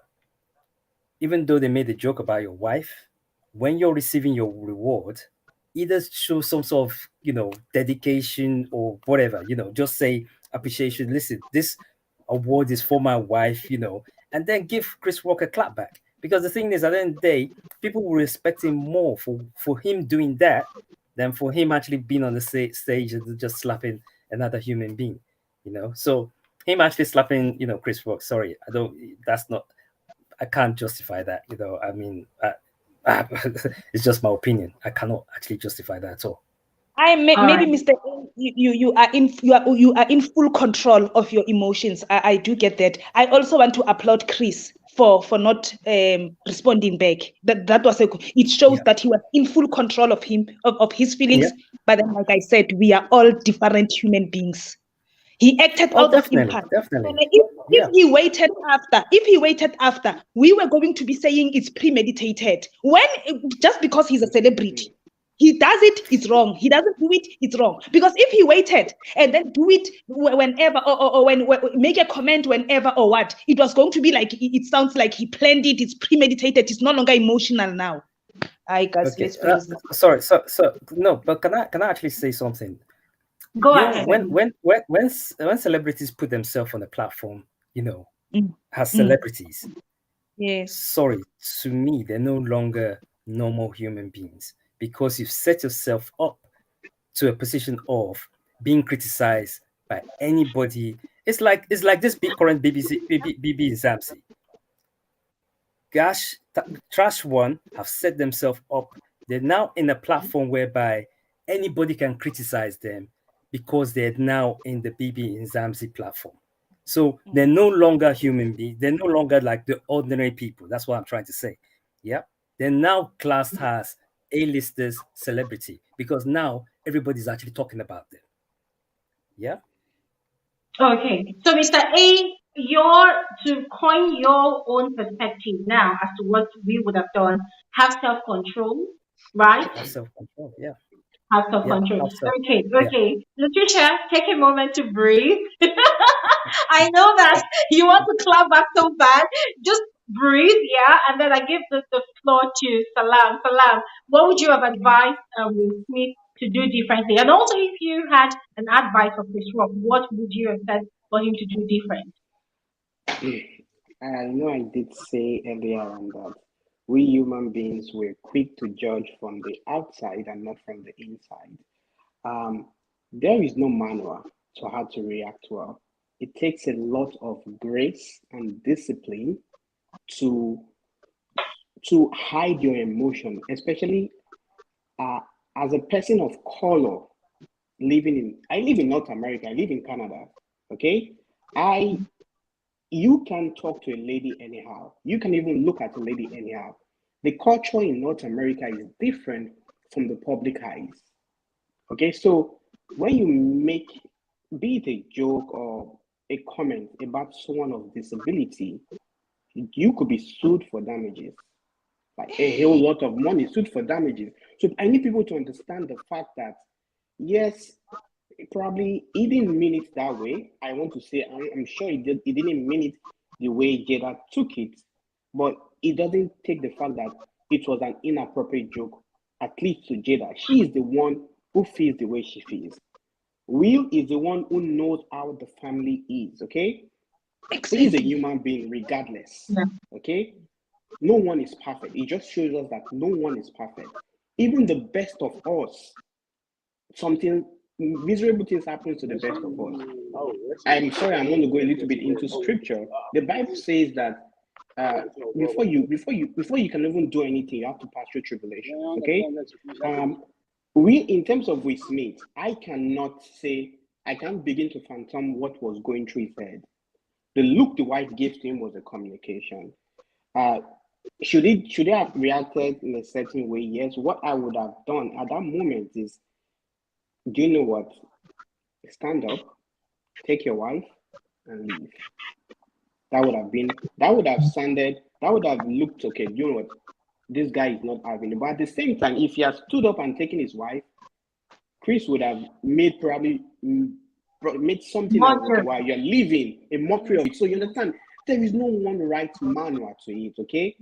If you had sat down there and waited, if people would have said, oh, it's premeditated, just like you say, he has thought about it, but he acted based on impulse, and probably we would have probably shaken his head, and wife was like, probably a signal, but stay in the moment, probably not stand up and go or walk away at that event. But even if he walks away, people always have something to say about whatever action you have. So that's why I said there is no manual to reacting the right way or the wrong way.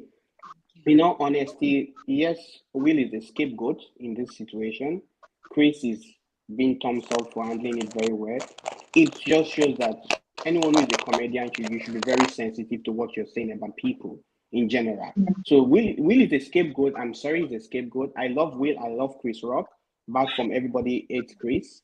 I love both of them. I've been to the States many times for Chris's event. They are both cool guys. Like, it was just a one occurrence. That's why I'm really sad for Will, because that would have been his biggest moment in his career, winning the Oscar for the best actor. But we are not taking away from the fact that an event happens. He's a human being. We've judged him enough. He probably would have stood up with the wife and left, or probably given a signal in one way or the other. Not standing up to hit another gentleman, not called for. His reasons behind it, I know some people will not agree that is it justifiable or not justifiable. Just like I said earlier on, if you were in his shoes, think about the stress you would have gone in your home, in your family, in the face of the public. Would you actually see, if someone insults your mother in front of they're not talking of Oscar. Oscar is the biggest Hollywood platform all over the world. If someone insults your mother on the national TV, would you sit down quietly on that spot? That's the question I will ask everyone. If you would sit down quietly on the spot, it's fine. Kudos to you. All right. If you would not sit down, that is just it. Yeah. That's all I have to Thank say. you so much for that question, Salaam. I'm seeing the comment section, some people that joined us, they're asking what exactly did Chris Rock say to Smith. So I'm just going to quickly play that video again, just for people to see it, refresh their memories, and then we'll come back to the question of, if you were to advise Will Smith, what would you have told him to do different? So I'm just going to play the video right now. Lord. Jada, I love you. G.I. Jane 2, can't wait to see it. All right?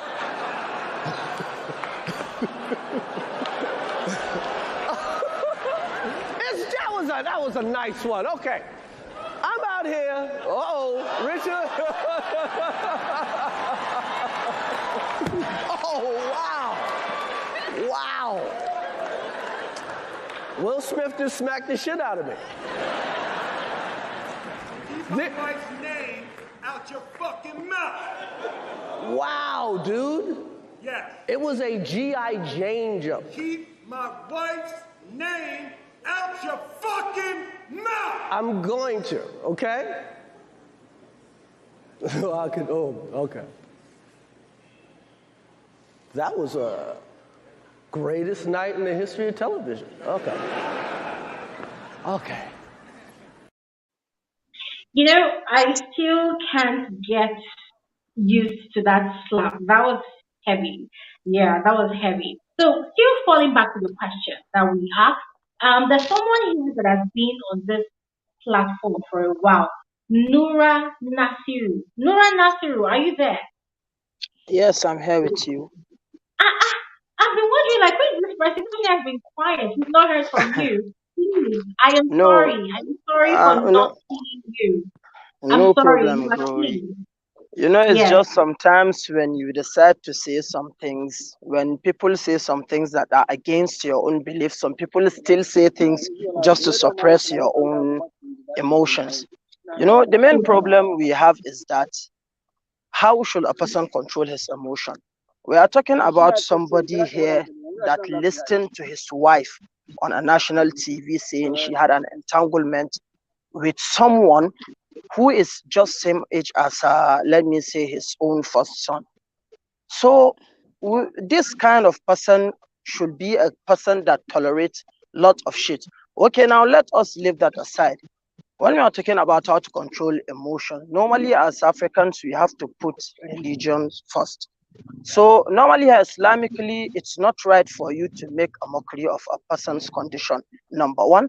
And there's a hadith of the Prophet that says, when you see or perceive something that is not right, number one, you use your mouth to correct it verbally, or number two, you use your hand to correct it verbally, or number three, you just shouldn't feel happy about it and just let it slide. So when we are talking about what happened at the Oscars, Will Smith first used his hand before he now used his mouth. You get what I'm saying? And we are talking about violence of a black person against a black person. Okay, now let's assume that Chris Rock wasn't Chris Rock. It was a white person on that stage. Or maybe let's assume it was let me say somebody like Sister Mara. You understand, who's maybe proud gender non-conformist on that stage. Or let's assume it was a lady that was hosting that event. Okay, now what Will Smith did on that stage, if it was against these three categories of people, he did it too. Will we be here arguing on whether his actions were right or wrong? That is just a simple question we have to put in mind. You get what I'm saying? Because Yeah. what Chris Rock did, yes, we all should acknowledge he wasn't right. But for people that have been watching shows, okay, here in Nigeria, we have many shows and events that comedians like Bovi and Basket Mouth host. We all know this kind of show, it's just the ability of a comedian making it more lively, and he usually makes fun of people around. You get what I'm saying? Now let's put BET2 in consideration. People that host BET2, when you watch it, you see how at least time to time they make fun of people. And what I'm saying about Will Smith, sometimes when you want to protect your wife, you get what I'm saying? You shouldn't have to look her face at first before you now think of an action to do. You get what I'm trying to say? Because when Chris Rock said what he said, Will Smith was laughing. You understand? So it was after he now turned and looked at his wife's face, that was when he decided, okay, now let me stand up to go and protect the right of my wife. So really, if he really wanted to protect her right, you understand, he shouldn't have waited till when he made eye contact and saw she wasn't happy with the statement. Initially, when the statement was made, he wasn't even supposed to laugh about that statement. Yeah. You get what I'm saying? So Yeah. the simple fact just remains, you understand, whatever happens, you should never resort to violence. Because why we are here arguing is just simply because Chris Rock is a man and he is a black. I'm very sure if Chris Rock was a white person or a lady, or even let me say a gay or any LGBTQ community member, if Will Smith dared raise his hand and slap him, you get what I'm saying? I'm telling you, the whole world would have gone into a more frenzy situation. So what I'm just trying to say is that at least Chris Rock, okay, let's just succumb to the fact that okay, he wasn't right. But normally for people that watch shows like this, whenever we watch shows like this kind of things happen, and these things are what make the show goes more lively. If you get what I'm saying.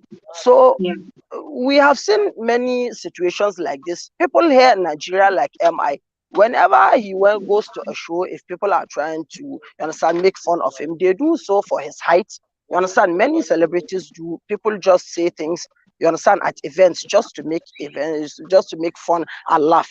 And when Chris Rock made that statement, immediately they finished laughing. He was about to go on another topic. You get what I'm saying? That was when Will Smith just stood up, went to the stage, and slapped him. So to me, you understand, yes, Chris Rock wasn't right, but at least you understand, Will Smith was on a more wrong situation, standing up to go and slap him. You understand, on a stage, which we just, let us just say it's just violence and it's just not right. You get what I'm saying? It's right for a Thank person you. to defend his wife, but it's just not right for you just to resort to violence. Yes, Thank thank you you very very much, much, Glory. Nora. Thank you very much, Nora. You know, in all, everybody here, everybody that has come and gone off this platform, you all have made a lot of valid point, right? Nora, I really appreciate the points you noted. You know, if it was a white person, very important. I have a strong feeling that person would have pressed charges immediately, regardless of who Will Smith is. If he was female, if he was a queer person, you know, I mean, we also need to take all of these into consideration. But the bottom of it all that I hear that we are all saying in unison is that no to violence. You know, we do not support violence. Mia, I'm glad you are back. You were talking before, but your connection was not really great. So I don't know if your connection is all right now for us to continue. Okay, so I was saying that I think that both of them are wrong. We're saying no to violence, and we should also say no to verbal abuse. I feel a lot of people, make the excuse that, oh, it's just a joke. But take a look at it. You cannot go online and say really bad stuff, but you see people criticize you because it's bad, you know. So I just felt like, no, that was just no. You should not, what's it called, say stuff that are no good. And I feel like everybody knows, but it's so normalized. Like, oh, this set of people get to say this and get away with that. And this set of people know you can say this. Like, if it's a celebrity, everybody will all go rush, they'll just rush you and say different kind of stuff to you. And they'll say that's the way the person is. I just feel like, no, there is a line to which you cannot cross. Like, say no to verbal abuse. And if you look at how, what's it called? It happens in school. When you see bullies, that's how they start. Like, little by little. They don't come slapping you or beating you. They tend to say, and we always, give what's it called, moral stories and moral lessons. Oh, do this, do this, do that. But I'm just saying no to verbal abuse and no to violence. And even talking about that, I just felt like it was so bad because, you're saying that to black. It's like, you're saying very bad jokes. Talking to a black woman, and it just kind of shows, how the mentality is. I mean, I can just imagine a white person saying that, like, it kind of feels like everybody's just normalizing every bad things, and people just get away with something. So I would say both of them are wrong, and I do hope that they settle, they reconcile and apologize with each other. Thank you very much, Maya. Thank you very much. Um, Latricia, before I come to you, let me quickly allow Ude to speak. Ude has been here for a while. Ude, can you hear us? Yes, I can hear you, but I'm hearing some noise in the background. Yeah, the noise is gone now. So briefly, Okay. if you were to advise Will Smith and Chris Rock, how would you advise them? Okay, so firstly to think whether what he did was justifiable, that's a simple no. If we look by law, that is assault. I don't think any of us have the right to retaliate and perpetuate physical harm onto another just because they said something we don't agree with or we don't like. Now, if we put this into perspective and in our real world lives, all of us have had people say things that we don't like. If all of us go up and slap everybody, this world would be more dangerous than what it is. So either way, no matter what perspective that we want to look at it, by law, it is wrong. Now, when we think about whether it was morally justifiable, that is very subjective. But in general, I feel like it's wrong. Not only do I think that was wrong, but I feel like Will Smith negatively represented the Black community as a whole. Will Smith indirectly perpetuated the negative stereotypes that are already associated with Black Americans. He did this by the Oscars already has a very small Black population. I was reading an article and it said only 6.3% of Oscar nominations are Black people. So that shows that we are a minority. And when we go in a place that is majority white and we act in the way that a lot of people see us to be, it's just wrong and it's disappointing. It's very, very disappointing. I was very disappointed because it doesn't matter. This could have been handled differently. It could have been handled in a way that, okay, we push it to the side and we talk about it later. You know, I don't think that he should have slapped anybody or anything like that. If we have an authoritative figure, whether our president or something, they say something we don't like. They no bonus will make you stand up and slap the president. It doesn't work like that. So emotional, for us to suppress our emotions or control it is very, very important. So I think in every aspect, Will Smith was wrong. I do believe that what Chris Rock did, his joke, of course, it was a bad joke. I'm not sure whether he knew that his wife had alopecia and that's why she's bald. I don't know if he knew, but at the same time, to direct it also towards Chris Rock, we have to take in consideration of our environment. People are using the excuse that he's a comedian, but we have to remember, people that come for a comedic show is a different demographic than people that come to the Oscars. You know, people that come to a comedy show are ready for them to pick them out of the crowd and make jokes. You know, they're not as sensitive. But Chris Rock made the mistake of not taking consideration of his environment and knowing, oh, I can't make certain jokes because these people didn't, they didn't come for that. So I feel like he should have taken into consideration that, yeah, I'm most likely going to have more sensitive people than I have at my normal comedy shows because this is an entire, it's a demographic of elite individuals, So I do think that, of course, Chris Rock, he messed up. Okay. I do commend his professionalism by, holding rapport even after that happened, but I do think that he should take some responsibility, but I don't think he should take responsibility for being slapped. So that is my perspective. I do think that both sides were wrong, but hey, all we have to do is take it and learn from it. Will Smith has apologized, and I don't know if you guys have heard about this, but Will Smith recently wrote a book, and in that book he talked about the abuse that his mother went through, and he said that event reminded him of his mom being abused, and so he's very ashamed and he's going to seek therapy. So I do think that even Will himself doesn't think his actions were justifiable. So who are we to think that it was justifiable itself? So that's just what I have to say. Thank you so much, Uday. You see, I really love the fact that for everybody that speaks on this conversation here, there's always a different perspective. I love the fact that you mentioned the environment. There's something called read the room. Read the room, right?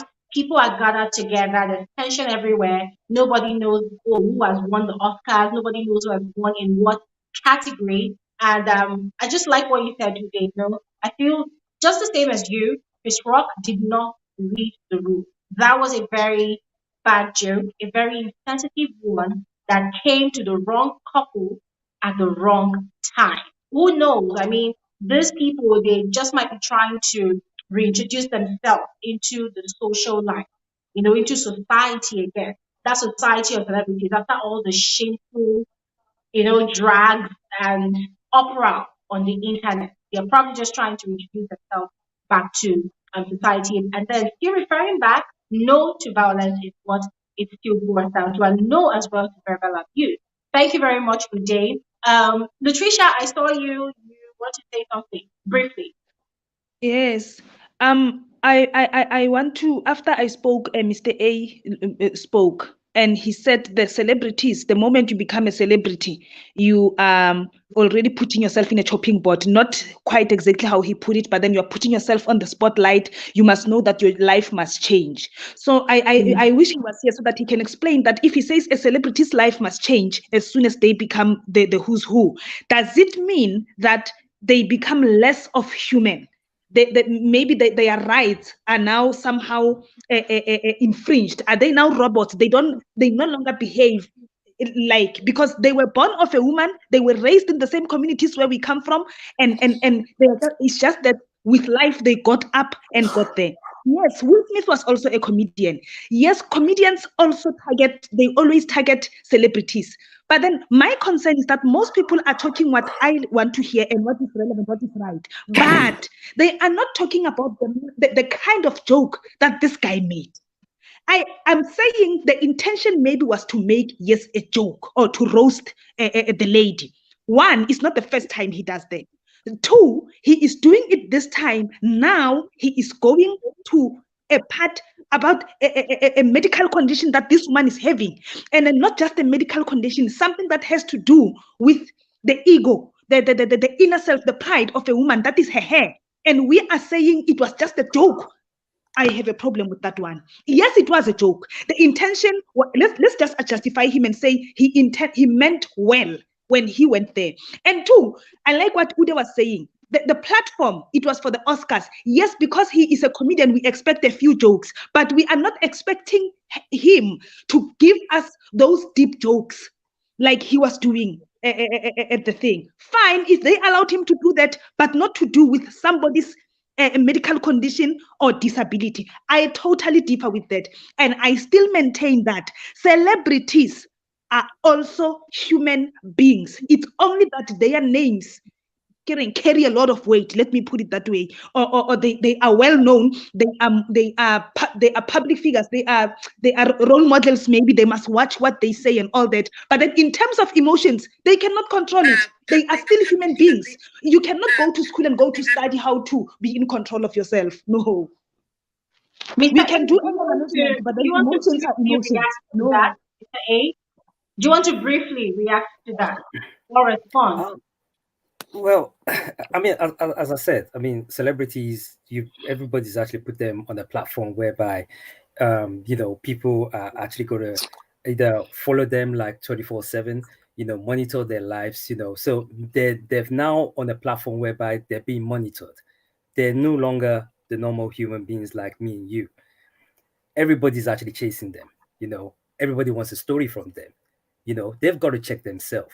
They've got to make sure that they're not actually in a way whereby they're kind of, how can I put it? They're not being monitored at all. So for me, it's all about you're at this status, and if you're at this status, you've got to make sure you check yourself. Wherever you actually go in the world, you've got to check yourself. It doesn't, because the thing is, at the end of the day, a celebrity person would always, there's always going to be eyes watching you. If you're the president of the country, if you're it's like the president of America, he's no longer a normal human being, ordinary person. He's actually a person who actually manages whatever country, so you cannot actually say that, hold on a second, the president is like a normal human being, is like me and you, whatever that happens to the president of a country, it's the same thing that's going to happen to me. No, it doesn't work like that. Whenever you're a celebrity, the standards are actually raised. Yeah, it's on another level. Okay, thank you very much, Mr. A. Latricia, we're coming back to you. This is quite interesting. Yeah, Chima, you're welcome. Obi, you're welcome. Chima, I'm going to have to give the floor to Obi because Obi has been here for a bit. All right, so please exercise patience. Obi, hi. Hello, Gloria. It's nice having me here. It's always good to watch this. How you doing? I'm fine. You're welcome. Thank you so much. I think it's a very interesting topic anyway. Yes. So we would love to know how you would advise Will Smith if you had the chance. What would you have advised him to do differently? Okay, fine. And also Facebook. Okay, fine. So my take is this: there is no excuse for wrong action. Now, I want to tell you this for free. A comedian was slapped on the stage of comedy, and that's the bottom line. It was not on the street, it was not backstage, it was in his profession. Now, the question is this: what joke do you tell a comedian not to tell or to tell? Now, I don't know if any of us has watched the interview Chris had on Instagram, and he said before he attends any show, he will first of all ask the organizers, what are the things you don't want me to talk about? And he will make a list of them. And then again, he will build his comedy and not let them see his script. Why? So they will not tell him, still don't do this as well. But he has their list of what they don't want. So I believe he probably did this. Now that's one. But now let's look at professionally. I love Smith. He's my role model. But he didn't act professional. Now there was something Mr. A said. When you become a celebrity or you are in that legendary status, you are a human being, but you've changed. There's something I said on the comment section. I said, those who live in glass houses should not throw stones. What does that mean? Because you've moved to the glass houses. But if you're not living in the glass houses, that's fine. Now, when you don't have a job, there's a way you dress for interview. Why not still dress the same way you dress at home to interview? Levels has changed. And once levels change, you need to understand how to operate in that levels. And then again, being in that space, you are role model to so many persons around the globe. So many children. We're looking at what's saying no to violence at any level or any cost. And because you're there and you have several persons looking at you, it is now on you to act right. Now, what is the essence of law and enforcement? I'll give you the implication of what has happened that night. Now, we have laws and enforcement. It is not about Chris suing or not, but this is a crime that is committed on a national TV and is seen. Now, we're trying to protect our children. We're trying to protect the world. The joke may have been bad. Now, people kept saying the intention of the joke. You cannot explain the intention of the joke except the comedian who presented the joke gives you what he has in mind. Okay? Now, like I said, you cannot take laws into your hands. There are law enforcement. There are better ways to present your case. And we cannot say he has an excuse for walking up to a man who is doing his profession on the stage of profession and slapped him and walked back and will have an excuse that justifies his action. No. It's wrong. And now look at the implication. It has put Oscar in a bad shape as a brand. Now, if care is not taken, some of the world has seen Oscar as a biased brand. Normally, what should be done? He should be escorted out. Or probably there should be an action that should have been taken to frown at. What we're looking at is the crime. Because the crime has overshadowed whatsoever Chris said. Okay? So my take on this is there is no excuse that justifies the wrong move. And now look at what this has done. The whole world is talking about it. Good. What we don't know about, they're coming to tell us. He's going to hear more shit than ever. Because Chris has never said anything. And some guys will come out to stand for Chris. You get? Gloria, please. I wouldn't want to say I have a whole lot in my heart. It pains me that Will Smith is my guy. Chris is my guy too. And we're all blacks. And they just got the things messed up. But my bottom line is that there is no excuse to that bad move. Thank you very much, Obi. And you've also made a valid point. However, you notice I was twisting my head here and there because I love the fact that you brought up an interview that Chris had on Instagram that he would usually consult with the organizers on what he Yep. should touch on and what he shouldn't, and then he would create his own list. So, can we now assume that of obviously, even though the Oscars organizers had told him the kind of jokes or topics they would expect him to touch on, he probably knew he was going to talk about Jada. Can we? Okay, okay, Gloria, let me say this. Let me say this.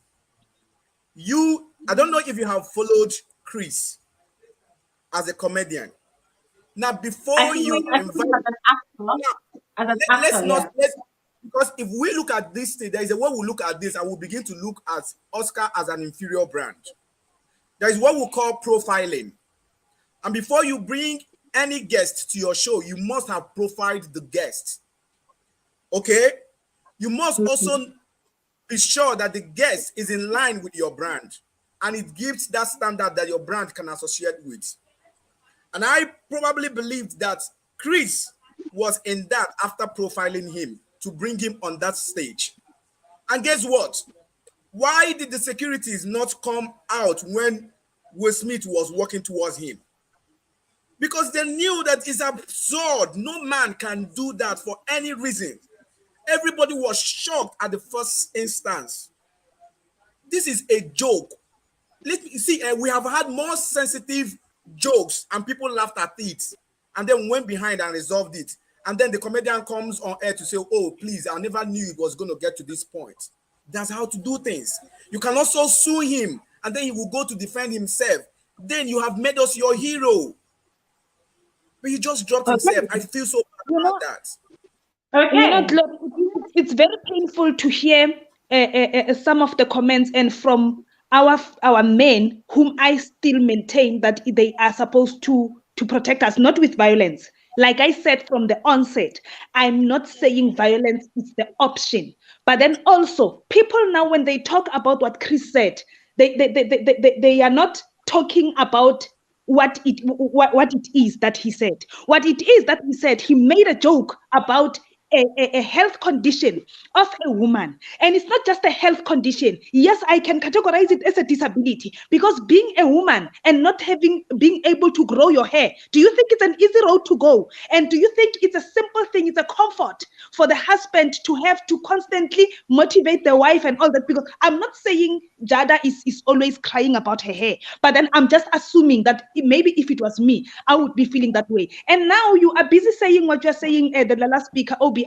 You are saying what you're saying, but there was nothing much said when one of the, I can't mention his name, one of the people who's holding the Oscars, who had cases, more serious cases than this one. And that person, even after those cases were out, he was still invited to the Oscars. He was a white man. It was okay. But today, we, the African community, we are sitting on him saying this. If it was a white man, if it was a whatever, yes, it is a concern. It was a brother on brother. But then did Will Smith out of nowhere just stand up and went to attack Chris Rock? He did not do that. Chris Rock started it. But I still say I justify Chris Rock partly to say maybe the intention, it was just to make a joke. Little did he know how deep it might go. And which I maintain that he must also be given a chance of apologizing, and it is justifiable, his action. He thought he's just making a joke, but unfortunately she didn't take it well. And I will never appreciate, I rather stand alone. I will go to the highest court in the world and say I will never appreciate a man, whether a woman who insults another a human being insulting another human being about their disability, whether in a joking way or what. I will never. Don't compliment me with my disability. Some are saying they were supposed to take it as a compliment. It was clear that he is making a joke, and he even said it after, that it is just a joke. Meaning you're making a joke with my disability. And then other men are clapping hands for him. We are not saying Will Smith was right. I'm not clapping hands for Will Smith, but then I'm saying for just showing that he is concerned. His inner circle was touched. No, and I'm here, I'm standing for Jada. I don't know her, I never met her, but I will stand for her because the condition that she's going through, it's a disability to us as women. Whoopi Goldberg, in closing, Whoopi Goldberg, I like what she said. She said, I do not see or believe that they will take she's in the committee of the Oscar Ndondon, that they will take an Oscar from him because there is people who have Oscars and they were never taken back. Who did the worst than what Will Smith did? Will Smith was just he acted out of impulse, out of anger, protecting his wife, not to impress anyone or what. And if he stopped and acted later on, I still maintain that it was going to be premeditated. Then the law would have had to come in. And yes, Tyler Perry, I liked his action. They went to Will Smith and asked him, are you okay? I guess those gentlemen could understand what the poor guy was going through. That was fair enough. Maybe because they are celebrities, they understand how much they are expected to be robots, like Mr. A was saying. Okay, please, Gloria, please permit me to say this. Permit me to say this. I'm sorry. Okay. Yeah, I know you want to respond to that. Yeah. Please let me tell you this. To our sisters, we love them. I don't know if anybody was privileged to listen to the host session with Goldberg and other ladies, and their view was this: you don't do the wrong thing to protect us women. Now this is it. I don't do the right thing to protect you. I get you into trouble in trying to protect you. Now what Will Smith has done has given a more bigger damage to the woman he wants to protect. And believe you me, if it continues this way, it might cause a bigger problem with them at home. Now people will begin to talk more shit that they cannot condone, and will be like, you gave them room to say this. You did this. That was why the world have something to say. But there is a way he would have handled it. Now look at it. Forgive me to say this. Chris was more remorse. He got the slap and he tries to say, oh, it was just a joke. And he said, get that out of your mouth. For the second time, he said, okay, I will. You getting me? Now, if he means it bad, he wouldn't have, you slapped me on the national TV. I would have looked for a way to get back. But he owned it. And now that was it. Now look at it again. Chris was willing to come out of that. And Will Smith having that power of speech, if he has gone off stage and presented it with words, the whole world will come back at Chris. My emphasis is this: please don't get our ladies endangered trying to help them with the wrong action. And that's my point. Thank you very much. And to actually kind of mention back, I mean, to be honest with you, if you actually watch that clip, Chris was actually going to do a clap back. He was actually going to say something to Will. He was, but he held it. He held it as a man. He actually held it. You know? Because his woman was not insulted. Oh no! It's got nothing to do with women. It's got nothing to do with women. It's to do with yourself as a person. It's to do with yourself as a person. How can you actually hold that emotion? You know. So listen. At the end of the day, we're not saying that. Listen, you know what actually happened was, what actually happened was actually completely should have actually have happened. You know. We're just all having a discussion about it. Everybody's all got a different opinion. I mean, to be honest with you, one thing I actually want to say, Glory, is there's someone who actually put a comment on the comment section, and the person was actually kind of just having a go at Latricia, and I think people need to actually understand this. On this platform, we're all actually having an opinion. So I mean, the comment you actually made, Truth Hurts, I think please let it be a kind of a situation where everybody's actually come onto this platform. If you actually want to come onto this platform, come onto this platform and actually voice your own opinion. We're not saying that my opinion is right, and I'm not saying Latricia's opinion is right. Yep. At the end of the day, everybody's just here to...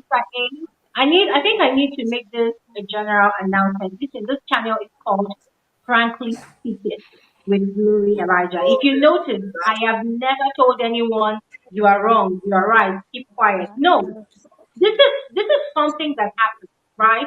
And every single person, it's like when you draw the number 9 The person standing from this angle is seeing a number 6. I from here, I'm seeing a number 9, right? So whichever angle everybody is standing from, we definitely see There's the an difference, element of truth. and Yeah, our perspective is valid because that is exactly. our perspective is coming from our own experiences in life. You know what we believe, our idiosyncrasies, our ideologies, and there's nothing wrong with that because we are beautifully unique in our own way. So, truth heart, I've been seeing your comments in the comment section, but I've been completely ignoring it, and I'm begging you, please do not do not clamp down on anybody that has anything to say because everybody has a right to speak on this channel. If you would love to share your humble perspective, the link is in the comment section. Click on it and you will definitely be let on here, okay? Let peace and love reign. Chima, I Yes, feel ma'am. so sorry for you because It's it's like okay. there's a lot of It's fine. It's okay. there's a lot of talk over your head. Yeah, it's okay. Let's hear from you. How would you have advised both men differently from what has happened so far? This conversation is a very it's not as straightforward. It's not very straightforward. I'll say that it's more black and white than many people think it is. There's no clear cut answer because it's happened over 2 days, and in the space of 2 days, I've had different feelings about it. When it first happened, I saw the thing on my phone, and I thought it was a joke. Then I saw the uncensored version where the curse words were being thrown out, and I knew that okay, this thing is a serious thing between these two men.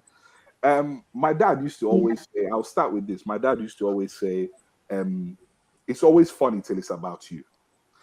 That's what my dad always says. It's always funny till it's about you. It's easy to ha ha ha ha ha when it's about somebody else until it comes to your back door, until it's you they are laughing at, until you are the butt of the joke, until somebody who's close to you is the butt of the joke. Then it's not funny again. But secondly, censorship is the death of comedy. So once you start policing what comedians can say and what they can't say, then the medium is dead. Then comedy shouldn't be a thing anymore. When you start policing, uh, this comedian can say this one, this comedian cannot say this one, this way, then let's burn it. Let's stop comedy then in general. Because comedy has always been a platform where people have come to express themselves, even if you don't like it. There's this we've talked about how dignified the Oscars are and all of this, and it's very important to know, like somebody stated before, that black people were not let into these spaces. We as black people, we're just crawling in. We're just filing in. We're just prying the door open small, just to squeeze inside these spaces. And now that we're Yeah. let into these spaces, we cannot push ourselves backwards. I'll say in the sense of Will Smith is held to a different standard than a white man, than a man of a different race. Will Smith is a black man. Will Smith is a black man who is fighting twice as hard to get into these places. Chris Rock is a black man who is fighting twice as hard. And because of that, we are held to a different standard.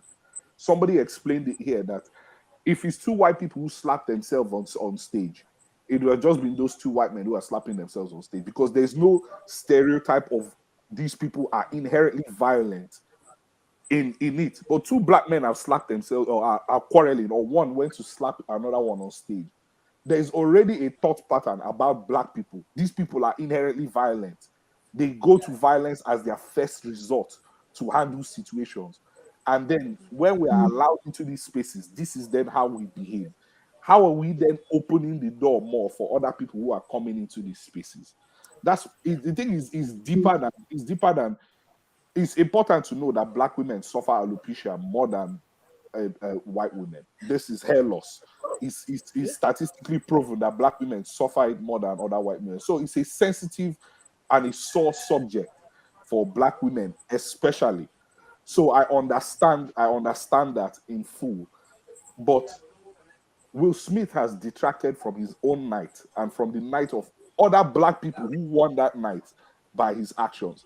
Because that night, Questlove, who is a black man, won under the category of best documentary. Samuel L. Jackson an icon, won an Oscar that night, but you don't know. We're not talking about it. He won his first Oscar that night. Yeah. But you don't know. Will Smith won his first Oscar that night. But that's not what we're talking about again, because Will Smith has detracted from that in a way. Lack of control of your emotion in that particular point at that particular point in time has become a selfish thing, because these Oscars are bigger than you and Jada, and bigger than you and Chris Rock. There are other things happening that night that are beyond your drama, but you've made this night about this drama. I don't know if you know what I mean. So Yeah. if anybody, exactly, if there should be a takeaway from that situation, it's not that somebody slapped somebody. All of them will leave. Those men will continue with their lives. It's the fact that this night has been taken away from because of this action. I count that they've been talks about wanting to take the Oscar back from him. That is a bit too much. I've heard ones about them banning him from the academy. Fair enough. And I've heard comparisons that there are other white men who've done, but those white men have not committed their actions on the Oscar stage. So there are people who have collected Oscars. Roman Polanski took an Oscar, but he was sued for sexual assault. But he's an Oscar winner. They've not taken it from him. So there are people who, during the Me Too era, when it was bubbling up, when women in Hollywood were saying, "Oh, this man assaulted me for a movie," and things like that, there are people who still hold their Oscars now. Fair enough. They didn't take it from them. But Will Smith's action was committed on the stage, in a way soiling that event. I don't know if you know what I mean. It's in a way bringing down the prestige of that event, because now we've forgotten about it, about whatever happened during that event. This is what we're talking about. The bottom line is this: as a black person in a different country, in a Western country, you are held to a different standard. As a black celebrity, Will Smith is a role model to many, many, many, many, many people. There are other ways to defend your wife's honor than standing up to slap somebody. I wrote it in the comment section because I saw it somewhere. Violence is not proof of love. Nobody should ever deceive you that because you are going around beating people that are talking anyhow to your wife, it shows that you love your wife. It shows that you lack emotional restraint. It shows that you are not deeply a mature person, or it shows that you are going through more than the eye can see. Will Smith has been emasculated throughout the whole of last year and this year. What is disturbing Will Smith is bigger than this Oscars situation. It's bigger than slapping Chris Rock. It just bubbled up at that point in time. Remember, throughout, is it 2020, during the lockdown and last year, all we were talking about was how Jada was an entanglement with a boy, a teen, or sorry, an adult that was her son's age mate. That situation is still a festering situation. It's still a thing that these two people have not settled. Will Smith has been the butt of jokes for close to a year and 2 months. That's why I've told somebody, a friend of mine, this woman will be the end of Will Smith. Jada might be the end of Will Smith because yes, this woman will be the end of Will Smith, because Will Smith, before 2 years ago, we only heard rumors about them having open marriage, but Jada came out and confirmed it. We've only heard about cheating in the marriage. Jada came out and confirmed it. Now putting Will Smith in a very precarious position where he has to come out and defend his family and defend his wife in public every single time. Every single time she makes a statement, he's the one who has to back her as her husband. So he has been emasculated for a long time. But on the other side again, Regina Hall, who is a Black American actress, made a joke about that entanglement during the Oscars night. That same night, did Will Smith stand up to slap her? She's a woman, of course. No, she's a woman. No. It's not even about that. Will Smith had enough emotional control and emotional sense to know that she's a woman. There are a lot of issues that will come out in me slapping a woman. So he knew restraints then, but he doesn't know restraints when it's his fellow man. You see, Chima, that is why I feel like, and I made this statement at the start of this conversation, that I feel like there's a lot that must have happened, behind closed doors in school. That nobody, we don't know, right? It's And obvious. yeah, and you see, the way I was also looking at the way Chris Rock reacted after the slap. His body language, I'm not a psychologist, but I'm very good at reading people's body language. Yeah. His body language spoke volume. It spoke about a conversation must have happened before. I, And okay, he okay. probably did not take cognizance of what must have been said before. And that's why, okay, I will, I'll stop. No, when Will Smith kept throwing, oh, keep my wife's name out of your mouth. Yeah, Okay, I will, right? Because to be very honest, Chima, yes, yeah, of if course. it was me, like the way I am on my channel now, I happen to have like a live broadcast with my audience, and I'm talking, and someone just comes and gives me a slap. I'm sorry, I will first of all slap you back before we come and start speaking To English, start right? saying But English, if exactly. it happens that we probably must have had a conversation before, and maybe I slipped, I would be kind of remorseful because Chris Rock was actually remorseful. So Yes, he I was. don't Exactly. know. He was. He was. The thing is He that was. if you notice, there's a footage that's also circulating around of this was taken during the commercial break of the Oscars, where Denzel Yes, Washington and Tyler Perry, and later a I white saw actor that. called Bradley Cooper came to Yeah, tell Will Smith to calm down. Will Smith wiped yeah. his eyes. He was crying. He was crying, yeah. Yeah, he wiped his eyes. He was crying. So this is somebody that, for somebody to be angry to the point that they are crying, it's been building. Like, that There's a something has lot. been bubbling up. There's something going on in this man's life that just Chris Rock was on the receiving end of it. The thing is that, again, one of my biggest takeaways from that situation is how professional Chris Rock is. Because Yeah. Walai, Exactly. on God who made me, will disgrace ourselves in front of Denzel Washington and our ancestors that day. As you are giving me that slap, you are collecting another one plus microphone on your head. Boom. So, so Chris Rock was very professional about it. The way he handled the situation, and he went on with the show. He also even tried to persuade. Well, Will Smith said that he was still running his mouth and still saying, "Take my wife's name out your blah blah blah mouth." And Chris Rock was still saying, "Okay, it's a joke. It's just a GI Jane joke. Relax." All this one. He still man. He took it. He was extremely professional in how he handled it because, to me, he understands what the implication of two black men going back and Exactly. forth on an Oscar, messing themselves up on an Oscar stage, airing their dirty laundry. And because, are you telling me that Chris Rock, a comedian, when I was in high school, my mouth was very quick. So if you tell me something, I've already thought of 10 things to tell you back. And I'm Tell not a you. comedian. And I'm not a comedian. They're comedians. This is their job, to be witty, to be quick to clap back. You could see in Chris Rock's head that there were already extra jokes that were waiting to come out from the guy's mouth Yes. before he still Yes. held himself. So so let me jump in here for a moment, right? Let me jump in here for a moment. I think we've actually given a lot of emphasis to what Will Smith did, the violent part of his reaction, Yeah. but I think we need to also talk about comedy. Ellen made a very very interesting comment. She said, "What are the ethical standards of comedy?" I'll give an experience for an example. So here in Nigeria, kids makers, it became a thing on Instagram, on Twitter, social media generally.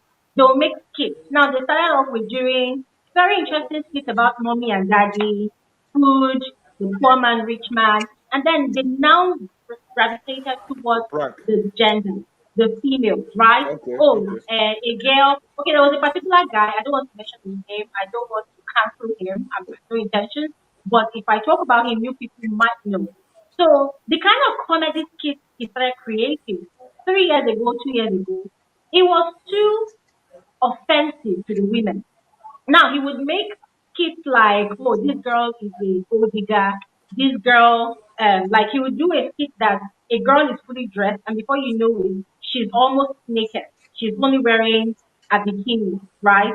And it was very, very sexually offensive to the female, and a lot of people got fed up. Initially, it started off as a joke. People would laugh about it. But then it now became extremely offensive because it felt as though he was throwing serious jabs at women. And you know, the thing about comedy is, even though you laugh, there's always a moral beneath all of the laughter. So the kind of jokes he was putting out there, the kind of skits, you would get messages like women are gluttons, women are gold diggers, women are whores, women are cheats, women are this and that.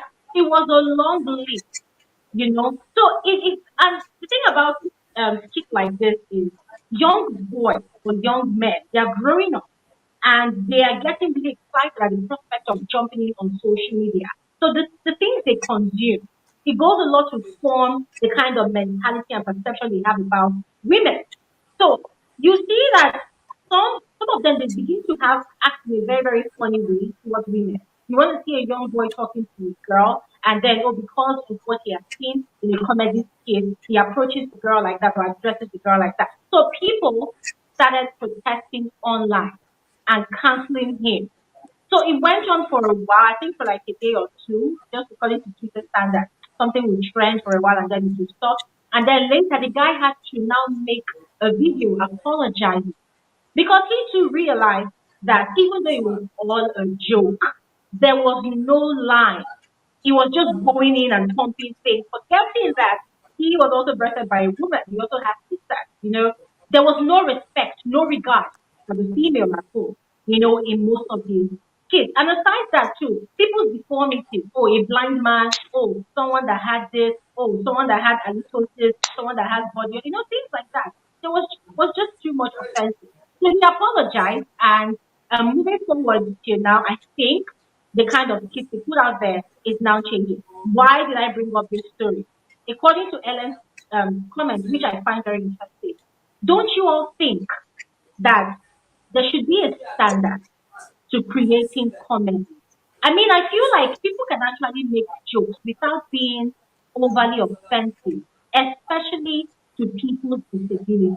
Because the truth is, at the end of the day, we do not know the struggle of the people that have those disabilities. You know, I will still go back to the statement I made about alopecia, right?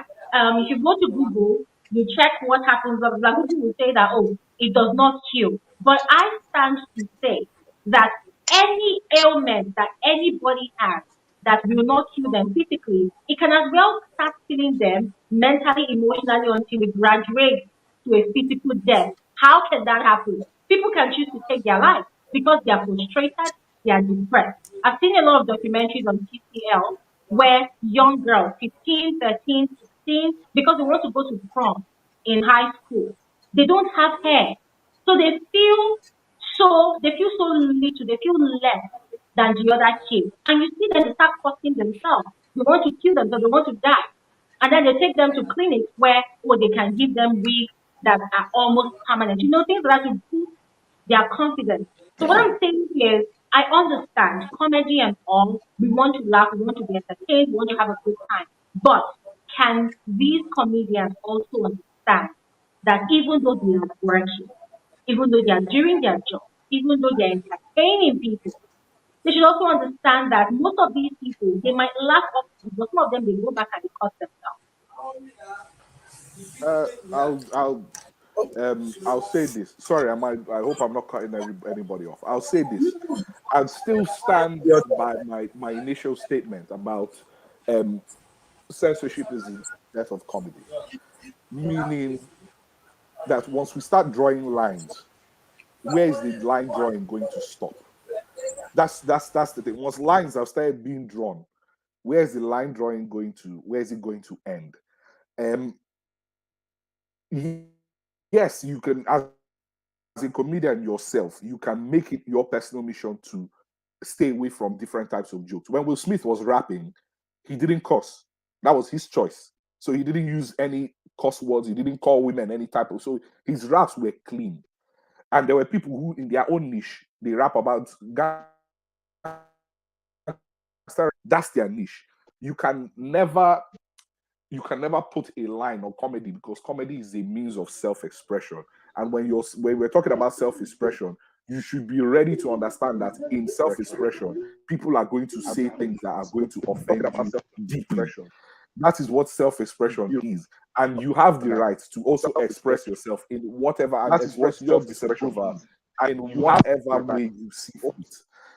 Now, with this line drawing, we've seen our Nigerian celebrities, they're taking it a bit too far now. Ubi Franklin is talking about slapping Bovi. He wants to fight. For a joke they made 2 years ago. And P Square, one of these P Square brothers is talking about comedians as they climb stage, you go, they slap them. What kind of rubbish talk is that? So at the end of the day, there are different Kevin Hart makes some types of jokes that, and those type of jokes are more slapstick. I fell down and I hit my head, and people, that's what we're laughing about. If that's your niche, if that's the type of comedy you like to, there are 1,001 comedians that are out there for you. If you like edgy comedy that make fun of death, cancer, disease, there are people who that is what makes them laugh, because in laughing at that thing, they believe they've gotten power over that thing. A lot of these comedians who make the most edgy jokes are suffering from those things in their own life. There's this comedian called Pete Davidson. He makes jokes about people dying. His dad died in 9/11. So that's how he comforts himself. So this comedy is a means of self-expression, and sometimes it's a way for people to, it's a cathartic way for people to release. So I don't know if it's the best to stop people from making, again, this be talking about in the Western world, but again, with a place like Nigeria where Christianity and morality are at the top of the list, you can censor anything you like. NTA censors music, censors this. So in that realm, yeah, sure, censor whatever you like. You're already doing it anyways. But in the grand scheme of things, comedians should be allowed to do to release what kind of comedy they like. Know the one to go to, know the one not to go to. It's not Chris Rock's comedy is not for everybody. Somebody said the worst thing you can do to a comedian is not to laugh.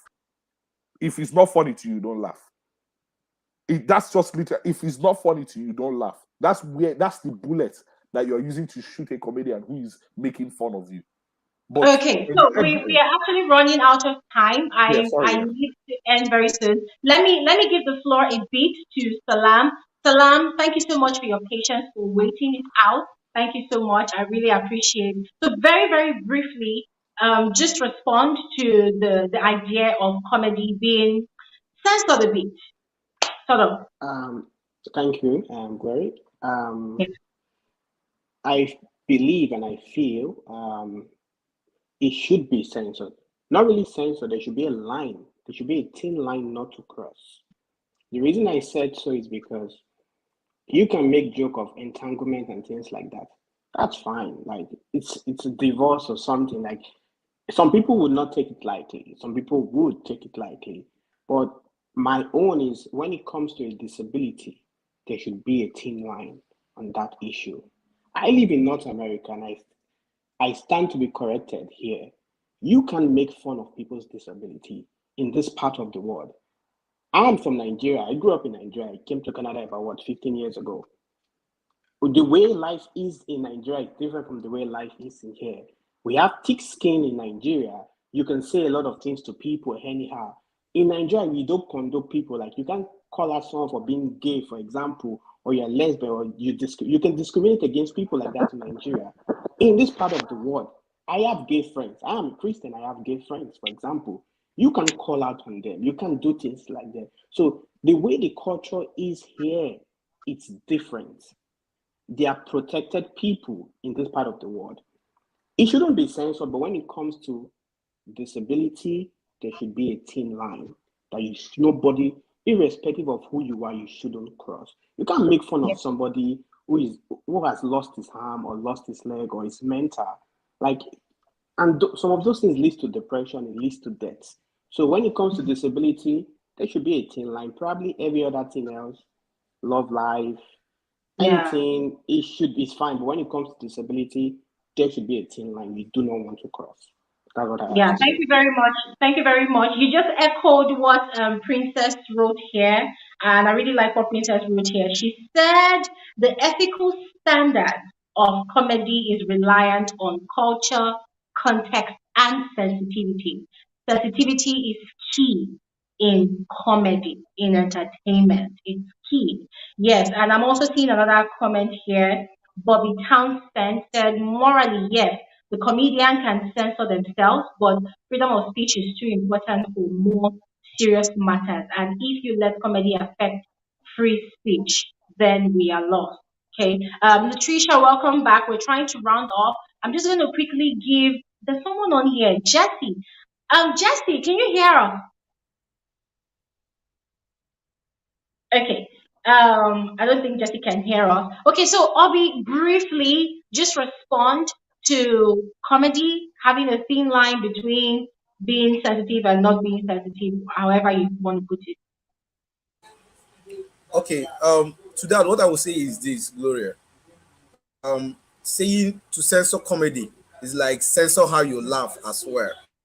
It's like trying to say people should, try to censor how you laugh. Okay. Now, but what I'm trying to say is people need to be aware of emotional intelligence to handle themselves well when it comes to comedy. And again, we have varieties of comedians, and you can choose the ones you want to listen to that fits your personality and your culture. Okay. I don't know if you have listened to or seen any of the Nicole comedy battles and rap battles, where people trash themselves. Okay. Mm-hmm. The fun of comedy is that it has no barrier, but we need to have the idea of that emotional intelligence in order to manage it. And we are in a space where we try to encourage people. Don't keep that into yourself. When you talk more of what you're passing through, it gives you the opportunity to be free of it, and it becomes nothing. Okay. So what I would say as regarding that is we have varieties of comedians. Choose who you want to listen to, and please work on your emotional intelligence so you don't go mess things up. Thank you. Okay, so Obi, I know that that was your response, but I just thought I should chip in that Will Smith did not have a choice on if he should listen to Chris Rock or no because it was the Oscar, right? I Can, mean, he can couldn't I have. Yeah. sorry, can I tell you something there? Can I tell you something there? Yes. Yes. Now this is it. Now this is it. When we have a choice, Gloria, please, I want them to listen to me well. When you have a choice, choose who you want to listen to. When you don't have a choice, work on your emotional intelligence. You can as well decide, oh, this is the wrongest comedian for me. I'm not going to attend. I'm not going to take the Oscar. The Oscar is for you or for me who is receiving it, not for the world. Are you getting me? So you have your right to turn it down or to accept it. But if you must be in that space where you don't like people around there, work on your emotional intelligence and get what you have, what you came for, and leave. But if you have a choice to choose who to listen to, choose wisely the ones that fits you. That's what I'm saying. Fair enough. Fair enough. Thank you very much for that. I'm going to get Mr. A's final word. Mr. A, are you there? Mr. A. Yeah. I'm currently here. Yeah. I mean, for me, is I mean, most of the people here have actually just said it. I mean, you can't police comedy at all. You cannot police it at all. I mean, why are you actually going to shut down someone's profession? Oh, you can tell one comedian to actually say this, and then you say he goes to another event. Oh, you can't tell him to. The the onus is on the comedian to actually say what he wants to actually say out there, to people, and as Obi actually says, emotional intelligence. It's the person who's actually receiving that, for them to decide whether they want to listen to it or walk away. Will Smith had the chance to walk away. He had the chance. He had that opportunity to walk away, but he didn't. So, that's all I got to say. Okay, thank you very much, Latricia. Let's hear your own perspective. We're asking, that comedians should be more sensitive. They should at least be able to draw the line, between making sensitive jokes and just making jokes just for the fun of it. What do you have to respond to that? Yes, thank you, Glory. I suggest or wish that comedians can make jokes of everything. It's okay. It's an open whatever. But I still maintain that you cannot make a joke out of the disability of a person. And some are saying violence is not a sign of showing love. I saw on the comments. That is true. But then Will Smith was not violent to Jada in this case. He was violent to but wrong as he is. I'm not saying he's right. He is wrong. Wrong as he is, but he was not violent to Jada, and he was not impressing Jada. I think their marriage or their relationship, they are at the settlement stage. They are no longer. It's no longer about impressing each other. They are somewhere else. So I don't agree with the person that wrote that message. And also, the other guy who just left said something very important, that the Oscar for the black people, it was difficult to get there. But then Will Smith goes there and makes history, a drama. Yes, that was wrong. But then let's start it. How did he make the drama? Like I said before, did he just got in there while the person is talking? He just stood up and go and cause drama that he caused. Instead of people saying, a very same black person, instead of appreciating a fellow black person who is a nominee on the Oscar of the best actor, whatever the nomination was for, instead of him, he wants to make a joke of that person's woman's disability. Hello? Guys, wake up and smell the coffee. Honestly, get my point. I'm not saying Will Smith was right. Will Smith would have had an option, like you're saying, to act otherwise, which I still say on the second point of that, I'm saying he acted out of impulse. He has emotions, and he is still a human being. Being a celebrity that he is born of a woman. He is a human being. And yes, he painted the wrong picture on himself with a wrong paint. I do agree, to the world, not just to America, to the world. But I'm saying, was it proper also for the comedian to make a joke with a woman's disability? And other people, they even violate women, and they still go and be invited to the Oscars and be recognized. Nothing is being said about that. Today is Will Smith. He is head on with a man, and then it's a big thing. Aye, guys. I don't agree with you. Thank you very much. I would honestly, this conversation is so deep. I will stand up for women. The part that, and I'm proud of Will Smith because he stood up, although the violence part of it, I didn't like it. Maybe he should have just spoke back while sitting there or walked away or whatever. Yes, I agree. And showed that he doesn't appreciate that and say, I will come when I get the Oscar, when you call me for the Oscar. Yes, that was another option. And for him to come there, how was he going to select the comedian that he listens to? Because he's not the decider who's going to be the program director or whatever the guy was doing there. How was he about to know? And the man is coming there, he's excited about being a nominee of an Oscar. Are you thinking that he's already calculating that now let me prepare my emotions? Instead, the emotions are high. He's happy that he is nominated and all that. It's a dream to him about to come true. And then you're expecting that man to be preparing himself that there might be. He is actually preparing himself for social media the following day, that maybe he will be dragged or whatever the following day. But the one of that day, I gotta be reasonable. Thank Gloria, you. I want to crave an indulgence. I want to crave an indulgence, please, Gloria. Briefly. Yeah, briefly. You always say you are standing up for the women and Jada. It makes it look as if we were being biased. Please, we're standing up for our women too. Yes, I have a wife and I'm standing up. I will stand to defend her anywhere. I have sisters and I will stand to defend them anywhere, anytime. But what I am praying is that may I not use the wrong impression while trying to defend them. That's just simply it. Okay? We'll stand for them anytime, anywhere.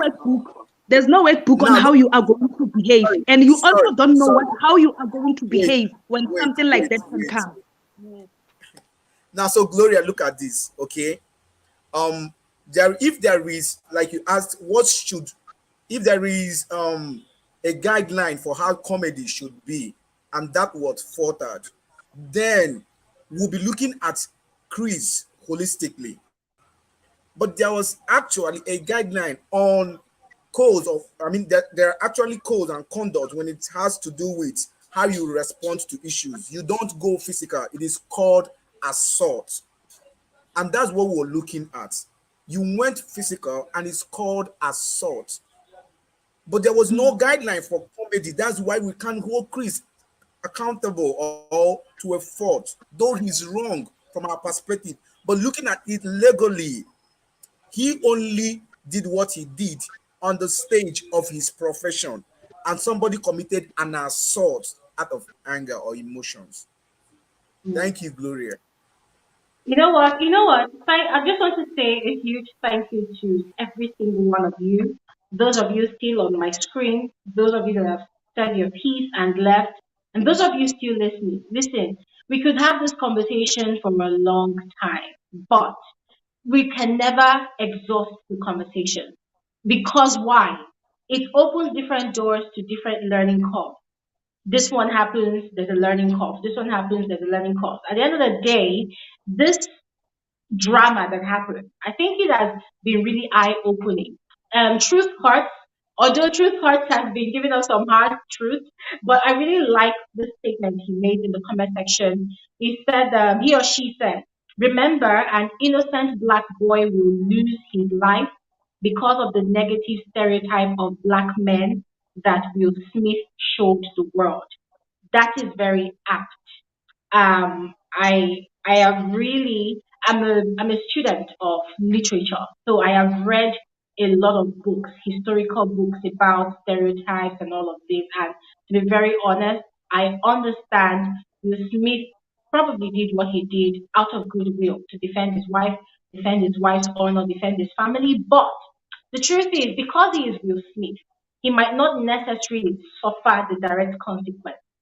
The consequence might begin to fall on the people that are coming after him. You know, young boys in school, they might begin to be seen as, oh, you violent people, blah, blah, blah, you know, things like that.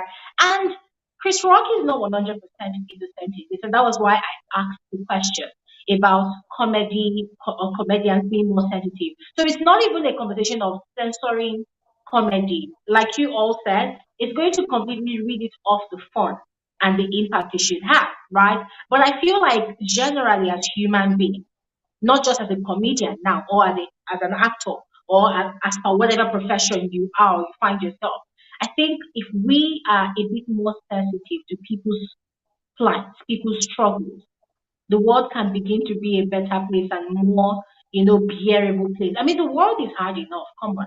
The world is tough enough. There's a lot of things happening every time. People need to struggle sometimes to even survive, to even exist, right? And the fact that we see people looking all glammed up and looking all great on the red carpet, we don't really know their struggle, right? As we are right now having this conversation, every single person has one thing or the other that they are struggling with. And I think that it's the same thing for Jada. Jada looking all glammed up, classy, elegant, sitting right there at the Oscars. People are thinking, well, she should just, yeah, it's not that deep. It is deep for some people. We are not those people, so we cannot 100% jump into conclusion and say, oh, it's not that deep. So I think there's no right or wrong, as one of the speakers said. Everybody is right because from that one drama, we have all learned something from it. And our experience with that drama, it's valid. But still, the message I will push from all I have learned from everybody that has spoken tonight and those dropping thoughts in the comment section is we should be more sensitive. Violence is not always the best approach, right? There's always a way out. There is always a way out. It's not a closed box type of situation. There's always a way out. And we should always remember that whenever we go violent, sometimes the repercussion does not come directly to us. Sometimes it's the generation to come, the people coming, people around us that will actually feel the impact of our action. So, with that said, I just want to once again thank all of you for taking our time off your busy schedule on this particular work day of the week. We usually have conversations like this every Saturday, 3 p.m. West African time. But this was impromptu. I thought we should talk about it. You guys were fired tonight. Latricia, respect. Thank you so much, Obi. Obi, you were getting the heat from Latricia and you still stood your ground. Obi. I love Obi. We must have an appointment. You must also see my hair. Obi must see my hair. I must meet him. Are you in Nigeria? I must come to Nigeria so you can see my hair. So you can know my struggle. I'm telling you. And I don't do weave because I'm too African. I love my African look. I'm okay. Don't do. And I love that. And I love Tell your wife that I love her. Tell your wife that I love her. I want to talk to her about you. Can I stop you? Can I shock you? Can I shock you? My wife Please is go on ahead. low cut. My wife is on low Oh, cuts. I tell okay. you, and I love that. Yes. Now, guess what? There's something we didn't talk about. Do you know that in that instance that Chris gave, it was actually trying to give a boost to a woman who presented herself as a hero to women. Mr. In A that, actually if mentioned that before you joined us. Yeah, exactly, in Yeah, if I you fact, go said, I back to said watch that. that I movie, said that. if Yeah. you go back to yeah. watch that movie, you see, the woman made women understand there is no bias. What men can do, we can do much better, and look that way with our, pride as well. So I that's it. think I I love your definitely hair. need to. I definitely need to watch that movie this weekend because I mean I really need to understand the context of that joke. But whichever way, I am happy we had this conversation. Thank you all so much. Please join us on Saturday. All right, join us on Saturday, 3 p.m. West African time. God bless all of you once again for joining this conversation out of the Latricia, much love to you. I love you so much. I will see you on Saturday. Thank you so much. Love you too. Bye. Okay, guys, listen, for every one of you that joins this conversation, honestly, you have no idea how grateful I am. Thank you so much. I was really scared that we would not be able to have this conversation because I know that this type of thing that we did tonight is usually on Saturdays. But listen, guys, let's all learn the culture of listening to one another, right? Truth Arts, we were not attacking you. We were not attacking you in any way. We only wanted you to, try and tone down you were very strong right there in the comment section. But the beauty of it all is people were able to speak their mind and we listened and it made sense. Chima, thank you so much. Loambo, thank you so much. Who else was here? Ishmael Cow was here. Thank you so much, Ishmael. Mickey was here. Thank you so much, Mickey. Emmanuel, oh my God. Emmanuel was the first person to join the live stream. Emmanuel was making a lot of sense, but then his connection was really bad and then he had to drop out. So thank you all so much once again. Listen, this video, this live stream is going to be on my channel. So if you have any more comments, if you want to engage me, engage other people, the comment section will be open. Go ahead, drop your thoughts in the comment section. And I will see you all on another episode of Frankly Speaking with Gloria Elijah. Have an amazing, amazing, amazing, amazing, amazing. As I'm doing amazing, I'm trying to play my outro. Have an amazing.